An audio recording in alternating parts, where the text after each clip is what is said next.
ನಮಸ್ಕಾರ. ನೀವು ನೋಡ್ತಾ ಇದ್ದೀರಾ ವಿಶ್ವಂಬರಿ ಟಿವಿ. ನಾನು ಭವ್ಯ ಅಭಿಷೇಕ್. ಪ್ರೈಮ್ ಗೆಸ್ಟ್ ಕಾರ್ಯಕ್ರಮಕ್ಕೆ ಸ್ವಾಗತ. ಇವತ್ತು ನಮ್ಮ ಜೊತೆ ಇದ್ದಾರೆ ಶಿರಸಿಯ ಶ್ರೀ ರವಿ ನಾಯ್ಕ್. 37 ವರ್ಷಗಳ ಕಾಲ ಸುದೀರ್ಘ ಶಿಕ್ಷಣ ರಂಗದ ಅದ್ಭುತ ಅನುಭವ ಹೊಂದಿರುವವರು. 5 ವರ್ಷಗಳ ಕಾಲ ಪ್ರತಿಷ್ಠಿತ MES ವಾಣಿಜ್ಯ ಮಹಾವಿದ್ಯಾಲಯದ ಪ್ರಿನ್ಸಿಪಾಲರಾಗಿ ಕಾರ್ಯನಿರ್ವಹಿಸಿರುವವರು. ಪ್ರಸ್ತುತ ಲಯನ್ಸ್ ಶಿಕ್ಷಣ ಸಂಸ್ಥೆಯ ಗೌರವ ಪ್ರಧಾನ ಕಾರ್ಯದರ್ಶಿಯಾಗಿ ಕಾರ್ಯನಿರ್ವಹಿಸುತ್ತಿದ್ದಾರೆ. ಕಾರ್ಯಕ್ರಮಕ್ಕೆ ಆತ್ಮೀಯ ಸ್ವಾಗತ. ನಮಸ್ಕಾರ. ಪ್ರಿಯ ವೀಕ್ಷಕರೇ, ಈ ವಿಡಿಯೋನ ನೋಡೋದಕ್ಕೂ ಮೊದಲು ನಮ್ಮ ಚಾನೆಲ್ ಅನ್ನ ಇನ್ನು ಸಬ್ಸ್ಕ್ರೈಬ್ ಮಾಡ್ಕೊಂಡಿಲ್ಲ ಆದ್ರೆ ತಕ್ಷಣವೇ ಸಬ್ಸ್ಕ್ರೈಬ್ ಮಾಡ್ಕೊಳ್ಳಿ. ಹಾಗೆ ವಿಡಿಯೋ ಇಷ್ಟ ಆಗಿದ್ರೆ ಶೇರ್ ಮಾಡಿ. ನಾನಾಗ್ಲೇ ಹೇಳ್ದಂಗೆ 37 ವರ್ಷದ ಅದ್ಭುತ ಶಿಕ್ಷಣ ರಂಗದ ಪಯಣ ನಿಮ್ದು. ನಿಮ್ಮ ವೃತ್ತಿ ಜೀವನದ ಅನುಭವಗಳ ಕುರಿತು, ನಿಮ್ಮ ವೃತ್ತಿ ಜೀವನದ ಪಯಣವನ್ನ ನಮ್ಮೊಟ್ಟಿಗೆ ಹಾಗೆ ವೀಕ್ಷಕರೊಟ್ಟಿಗೆ ಹಂಚಿಕೊಳ್ಳಿ ಸರ್. ಮೊಟ್ಟ ಮೊದಲಿಗೆ ವಿಶ್ವಂಬರ ಟಿ ವಿ ಚಾನಲಿನ ಎಲ್ಲ ವೀಕ್ಷಕರಿಗೆ ನಾನು ಹೃತ್ಪೂರ್ವಕವಾದಂಥ ಶುಭಾಶಯಗಳನ್ನು ತಿಳಿಸ್ತಾ ಇದ್ದೇನೆ. ಭವ್ಯ ಅವರೇ, ಕಳೆದ 37 ವರ್ಷಗಳಿಂದ ನಾನು ಶಿಕ್ಷಣ ರಂಗದಲ್ಲಿ ಒಬ್ಬ ಪ್ರಾಧ್ಯಾಪಕನಾಗಿ ಮತ್ತು ಶಿರ್ಸಿಯ ಪ್ರತಿಷ್ಠಿತ MES ಕಾಮರ್ಸ್ ಕಾಲೇಜಿನ ಪ್ರಿನ್ಸಿಪಾಲ್ನಾಗಿ ನನ್ನ ಕಾರ್ಯವನ್ನು ನಿರ್ವಹಿಸಿದ್ದೇನೆ. ತುಂಬ ಸಂತೋಷ. ಯಾಕಂತ ಹೇಳಿದ್ರೆ ಈ ಶಿಕ್ಷಣ ರಂಗ ಎಂಬುದು ಅತ್ಯಂತ ಅಸಾಮಾನ್ಯವಾದಂಥ ಒಂದು ರಂಗ ಅಂತ ನಾನು ತಿಳ್ಕೊಂಡಿದ್ದೇನೆ. ಯಾಕಂತ ಹೇಳಿದ್ರೆ ಇಲ್ಲಿ ಪ್ರತಿ ವರ್ಷ ನಮಗೆ ಹೊಸ ವಿದ್ಯಾರ್ಥಿಗಳು, ಹೊಸ ವಿಷಯಗಳು, ಎಲ್ಲಕ್ಕಿಂತ ಇಂಪಾರ್ಟೆಂಟಾಗಿ ಹೊಸ ವಿಷಯಗಳು ನಮಗೆ ಗೊತ್ತಾಗ್ತಾಯಿವೆ. ನಾನು 1983ರಲ್ಲಿ ಕರ್ನಾಟಕ ಯೂನಿವರ್ಸಿಟಿಯಿಂದ MSc ಪಾಸಾದ ಕೂಡಲೇ ತಕ್ಷಣ ನಾನು MM ಕಾಲೇಜಿನಲ್ಲಿ ಸಂಖ್ಯಾಶಾಸ್ತ್ರ ಉಪನ್ಯಾಸಕನಾಗಿ ಪ್ರಾರಂಭ ಮಾಡಿದೆ ನನ್ನ ವೃತ್ತಿ ಜೀವನವನ್ನು.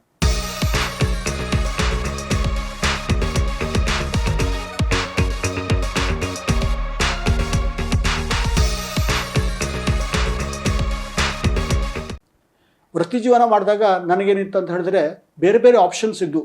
ಯಾಕಂತ ಹೇಳಿದ್ರೆ ಆ ಸಂದರ್ಭದಲ್ಲಿ MSc ಸ್ಟ್ಯಾಟಿಸ್ಟಿಕ್ಸ್ ಮಾಡಿದವರಿಗೆ ಬೇರೆ ಬೇರೆ ಅವಕಾಶಗಳು ದೊಡ್ಡ ದೊಡ್ಡ ಊರುಗಳಲ್ಲಿದ್ದು. ಆದರೆ ಕೆಲವೊಂದು ಕಾರಣಾಂತರಗಳಿಂದ ನಾನು ಈ ವೃತ್ತಿಗೆ ಬರಬೇಕಾಯಿತು. ಮೊದಲಿಗೆ ಈ ವೃತ್ತಿಗೆ ಬಂದಾಗ ನಾನು ನೇರವಾಗಿ ಮಾತಾಡ್ಬಿಡ್ತೇನೆ. ಮೊದಲಿಗೆ ಈ ವೃತ್ತಿಗೆ ಬಂದಾಗ ಅಂತಹ ಆಸಕ್ತಿ ಇರಲಿಲ್ಲ. ಬೇರೆ ಎಲ್ಲಾದರೂ ಹೋಗ್ಬೋದು ಅನ್ನುವಂಥ ಒಂದು ಕಾರಣದಿಂದಲೇ ಬಂದಿದ್ದೆ. ಆದರೆ ಯಾವಾಗ ನಾನು ಆ ಒಂದು ಯುವ ಪ್ರತಿಭೆಗಳ ಸಂಗಡ ನಾನು ನನ್ನ ಟೈಮನ್ನು ಸ್ಪೆಂಡ್ ಮಾಡ್ತಾ ಇದ್ನೋ, ಆ ಸಂದರ್ಭದಲ್ಲಿ ಏನಾಯಿತು ಅಂತ ಹೇಳಿದ್ರೆ ಈ ವೃತ್ತಿ ನಾನು ತಿಳಿದುಕೊಳ್ಳೋಕ್ಕಿಂತ ತುಂಬ ಡಿಫ್ರೆಂಟ್ ಆಗಿದೆ. ನಾವು ವಿದ್ಯಾರ್ಥಿಗಳನ್ನು ಭಾಳಷ್ಟು ಬದಲು ಮಾಡ್ಬೋದು. ವಿದ್ಯಾರ್ಥಿಗಳು ಬದಲಾದರೆ, ಯುವ ಜನಾಂಗ ಬದಲಾದರೆ ಏನಾಗ್ತದೆ ಅಂತ ಹೇಳಿದ್ರೆ ಸಮಾಜದಲ್ಲಿ ತುಂಬ ಬದಲಾವಣೆಯನ್ನು ಕಾಣ್ಬೋದು. ಪಾಸಿಟಿವ್ ಚೇಂಜಸ್ ಅಂತ ನಾವೇನು ಹೇಳ್ತೇವೆ, ಧನಾತ್ಮಕವಾದ ಬದಲಾವಣೆಗಳನ್ನು ಈ ವಿದ್ಯಾರ್ಥಿಗಳಿಂದ, ಯುವ ಜನಾಂಗದಿಂದ ನಾವು ಪಡೆದುಕೊಳ್ಬೋದು ಅಂತ ನನಗೆ ತಿಳಿದ ನಂತರ ನಾನು ಬೇರೆ ವೃತ್ತಿಗೆ ಹೋಗುವಂಥ ಆಲೋಚನೆಯೇ ಮಾಡಲಿಲ್ಲ, ಬಿಟ್ಟೆ ನಾನು. ಅದರ ಸಂಗಡ ನನ್ನ ತಂದೆ ತಾಯಿಗಳು ಆ ಸಂದರ್ಭದಲ್ಲಿ ನನ್ನ ಸಂಗಡನೇ ಇದ್ದರು. ನಾನು ಈ ವೃತ್ತಿ ಜೀವನವನ್ನು ಪ್ರಾರಂಭ ಮಾಡಿದೆ. ವೃತ್ತಿ ಜೀವನದಲ್ಲಿ ಆಸಕ್ತಿ ಬರ್ತಾ ಹೋಯಿತು. ಮೊದಲಿಗೆ ನಾನು PUC ಮತ್ತು ಡಿಗ್ರಿ ಎರಡೂ ಕ್ಲಾಸ್ಗಳಿಗೆ ನನ್ನ ಪಾಠವನ್ನು ಮಾಡ್ತಾಯಿದ್ದೆ, ಪಾಠ ಪ್ರವಚನ ಮಾಡ್ತಾಯಿದ್ದೆ. ಆಮೇಲೆ ಆ ಸಂದರ್ಭದಲ್ಲಿ ನಾನು ತುಂಬ ಯಂಗ್ ಆದಂಥ ಲೆಕ್ಚರರ್ ಆಗಿದ್ದೆ. ಯಾಕಂತ ಹೇಳಿದ್ರೆ ಅಲ್ಲೆಲ್ಲ ಏನಾಗಿದೆ ಅಂತ ಹೇಳಿದ್ರೆ MM ಕಾಲೇಜ್ ಅಂದರೆ ಹೇಗಂತ ಹೇಳಿದ್ರೆ ಅದು ಪ್ರತಿಭೆಯ ಆಗರ. ಅದು ನನ್ನ ಸಂಗಡ ಸುಮಾರು 70 ಮಂದಿ ಹಿರಿಯ ಉಪನ್ಯಾಸಕರಿದ್ದರು. ಅವರೆಲ್ಲ ಆಲ್ಮೋಸ್ಟ್ ಆಲ್ ನನಗೆ ಕಲಿಸಿದವರೇ ಆಗಿದ್ದರು. ಲ್ಯಾಂಗ್ವೇಜ್ ಟೀಚರ್ಸ್ ಇರ್ಬೋದು, ಸೈನ್ಸ್ ಟೀಚರ್ಸ್ ಇರ್ಬೋದು, ಅವರೆಲ್ಲ ನಮಗೆ ತುಂಬ ಪರಿಚಿತರಾಗಿದ್ದರು. ಅಷ್ಟೇ ತುಂಬ ಪ್ರತಿಭಾಶಾಲಿಗಳು, ಯಾವಾಗಲೂ ಪ್ರಾತಸ್ಮರಣೀಯರು ಅಂತ ನಾವೇನು ಹೇಳ್ತೀವಲ್ಲ, ಆ ರೀತಿ ಭಾವನೆ ನನಗಿತ್ತು. ಅದರ ಸಲುವಾಗಿ ನಾನೇನು ಮಾಡಿದೆ ಅಂತ ಹೇಳಿದ್ರೆ ನನ್ನದೇ ಆದಂಥ ಒಂದು ರೀತಿಯಲ್ಲಿ ವಿಭಿನ್ನವಾಗಿ ಕಲಿಸಲಿಕ್ಕೆ ಪ್ರಾರಂಭ ಮಾಡಿದೆ. 1-2 ವರ್ಷ ನನಗೂ ತೊಂದರೆ ಆಯಿತು. ಯಾಕಂದರೆ ಉಪನ್ಯಾಸಕ ಅಂತ ಹೇಳಿದ್ರೆ ಅದೇನಾಗಿದೆ ಅಂತ ಹೇಳಿದ್ರೆ ಒಂದು ಜನಾಂಗದ ಭವಿಷ್ಯ ಇದೆ ಉಪನ್ಯಾಸಕನ ಮೇಲೆ, ಒಂದು ಜನಾಂಗ. ಯಾಕಂತ ಹೇಳಿದ್ರೆ ನಾವೊಂದು 100 ಮಂದಿ ವಿದ್ಯಾರ್ಥಿಗಳಿಗೆ ಕಲಿಸಿದ್ರೆ ನಾವು ಅದನಿಗೆ ಒಳ್ಳೆ ಬರೀ ಶಿಕ್ಷಣ ಮಾತ್ರ ಅಲ್ಲ, ಒಳ್ಳೊಳ್ಳೆ ಮಾರಲ್ ಎಜುಕೇಷನ್ ಇರ್ಬೋದು, ಅದನ್ನೆಲ್ಲ ಕೊಡಬೇಕಾದ್ರೆ ಏನಾಗ್ತದೆ ಅಂತ ಹೇಳಿದ್ರೆ ನಾವು ಭಾಳ ಕಷ್ಟಪಡಬೇಕಾಗ್ತದೆ. ನಾನು ರಾತ್ರಿ 2 ಗಂಟೆ ತನಕ ಸ್ಟಡಿ ಮಾಡ್ತಾ ಇರ್ತಿದ್ದೆ ಫಸ್ಟ್ 1-2 ವರ್ಷ. ನಂತರ ಯಾವಾಗ ನನಗೆ ಗ್ರಿಪ್ ಬಂತೋ ನಂತರ ಏನಾಯ್ತು ಅಂತ ಹೇಳಿದ್ರೆ ನನಗೆ ಈ ವೃತ್ತಿ ಮೇಲೆ ಪ್ರೀತಿ ವಿಶ್ವಾಸನೂ ಹುಟ್ಟಿತು. ನಾನು ಏನಾದರೂ ಮಾಡಬಲ್ಲೆ, ಏನಾದರೂ ಸಾಧಿಸಬಲ್ಲೆ ಅನ್ನುವಂಥ ಭಾವನೆ ನನಗೆ ಬಂತು. ಆಮೇಲೆ ಏನಾಯಿತು ಅಂತ ಹೇಳಿದ್ರೆ 84ರಲ್ಲಿ ಆವತ್ತಿನ ಪ್ರಾಚಾರ್ಯರಾದಂಥ ಶ್ರೀ ಎನ್ ಜಿ ಭಟ್ರವರು ನನಗೆ ಈ ಶಿಕ್ಷಣ ಅಷ್ಟೇ ಅಲ್ಲದೆ ಬೇರೆ ಬೇರೆ ಕನ್ವೀನರ್ ಅಂತ ಹೇಳ್ತಾರಲ್ಲ, ಸಂಚಾಲಕರು, ಬೇರೆ ಬೇರೆ ವಿಭಾಗಗಳ ಸಂಚಾಲಕರನ್ನಾಗಿ ಮಾಡಿಕೊಟ್ರು. ಆವಾಗ ವಿದ್ಯಾರ್ಥಿಗಳ ಸಂಗಡ ಇನ್ನೂ ಹೆಚ್ಚಿನ ಅಂದರೆ ನನ್ನ ವಿದ್ಯಾರ್ಥಿಗಳ ಜೊತೆಗೆ ಬೇರೆ ವಿದ್ಯಾರ್ಥಿಗಳ ಜೊತೆ ನನ್ನ ಒಡನಾಟ ಹೆಚ್ಚಾಯಿತು. ಹೀಗಾಗಿ ಏನಾಗಿದೆ ಅಂತ ಹೇಳಿದರೆ ಈ ಒಂದು ವೃತ್ತಿಯನ್ನು ನಾನು ಪ್ರೀತಿಸಲು ಸ್ಟಾರ್ಟ್ ಮಾಡಿಬಿಟ್ಟೆ. ಒಂದು ರೀತಿ ಆ ವೃತ್ತಿ ಮೇಲೆ ತುಂಬ ಪ್ರೀತಿ ಬಂತು. ಭಯಭಕ್ತಿ ಮೊದಲೇ ಇತ್ತು, ಉಪನ್ಯಾಸಕ ಅಂದ್ಕೊಳ್ಳೆ ಭಯಭಕ್ತಿ ಇದ್ದೇ ಇರ್ತದೆ, ಅದರ ಸಂಗಡ ಪ್ರೀತಿ ಸ್ಟಾರ್ಟ್ ಆಯಿತು. ಹೀಗಾಗಿ ಏನಾಗಿದೆ ಅಂತ ಹೇಳಿದ್ರೆ ನನಗೆ ಮತ್ತು ಈ ಉಪನ್ಯಾಸಕ ವೃತ್ತಿಗೆ ಒಂದು ಅವಿನಾಭಾವಂತ ಸಂಬಂಧ ಪ್ರಾರಂಭವಾಗೇ ಬಿಡ್ತು. ನಾನು 1983ರಿಂದ ಸುಮಾರು 29 ವರ್ಷ ಅಂದರೆ 2012ರವರೆಗೆ MM ಕಾಲೇಜ್ನಲ್ಲಿ ನನ್ನ ವೃತ್ತಿಯನ್ನು ಮಾಡಿದೆ. ಆ ಸಂದರ್ಭದಲ್ಲಿ ನಾನು 5 ವರ್ಷ NSS ಆಫೀಸರ್ ಆಗಿ ಸಹ ಕೆಲಸ ಮಾಡಿದ್ದೇನೆ. ನ್ಯಾಷನಲ್ ಸರ್ವಿಸ್ ಸ್ಕೀಮ್ ಅಂತ ಹೇಳ್ತೇವಲ್ಲ, ಅದರ ಆಫೀಸರ್ ಆಗಿ ಕೆಲಸ ಮಾಡಿದ್ದೆ, ಪ್ರೋಗ್ರಾಮ್ ಆಫೀಸರ್ ಆಗಿ ಕೆಲಸ ಮಾಡಿದೆ.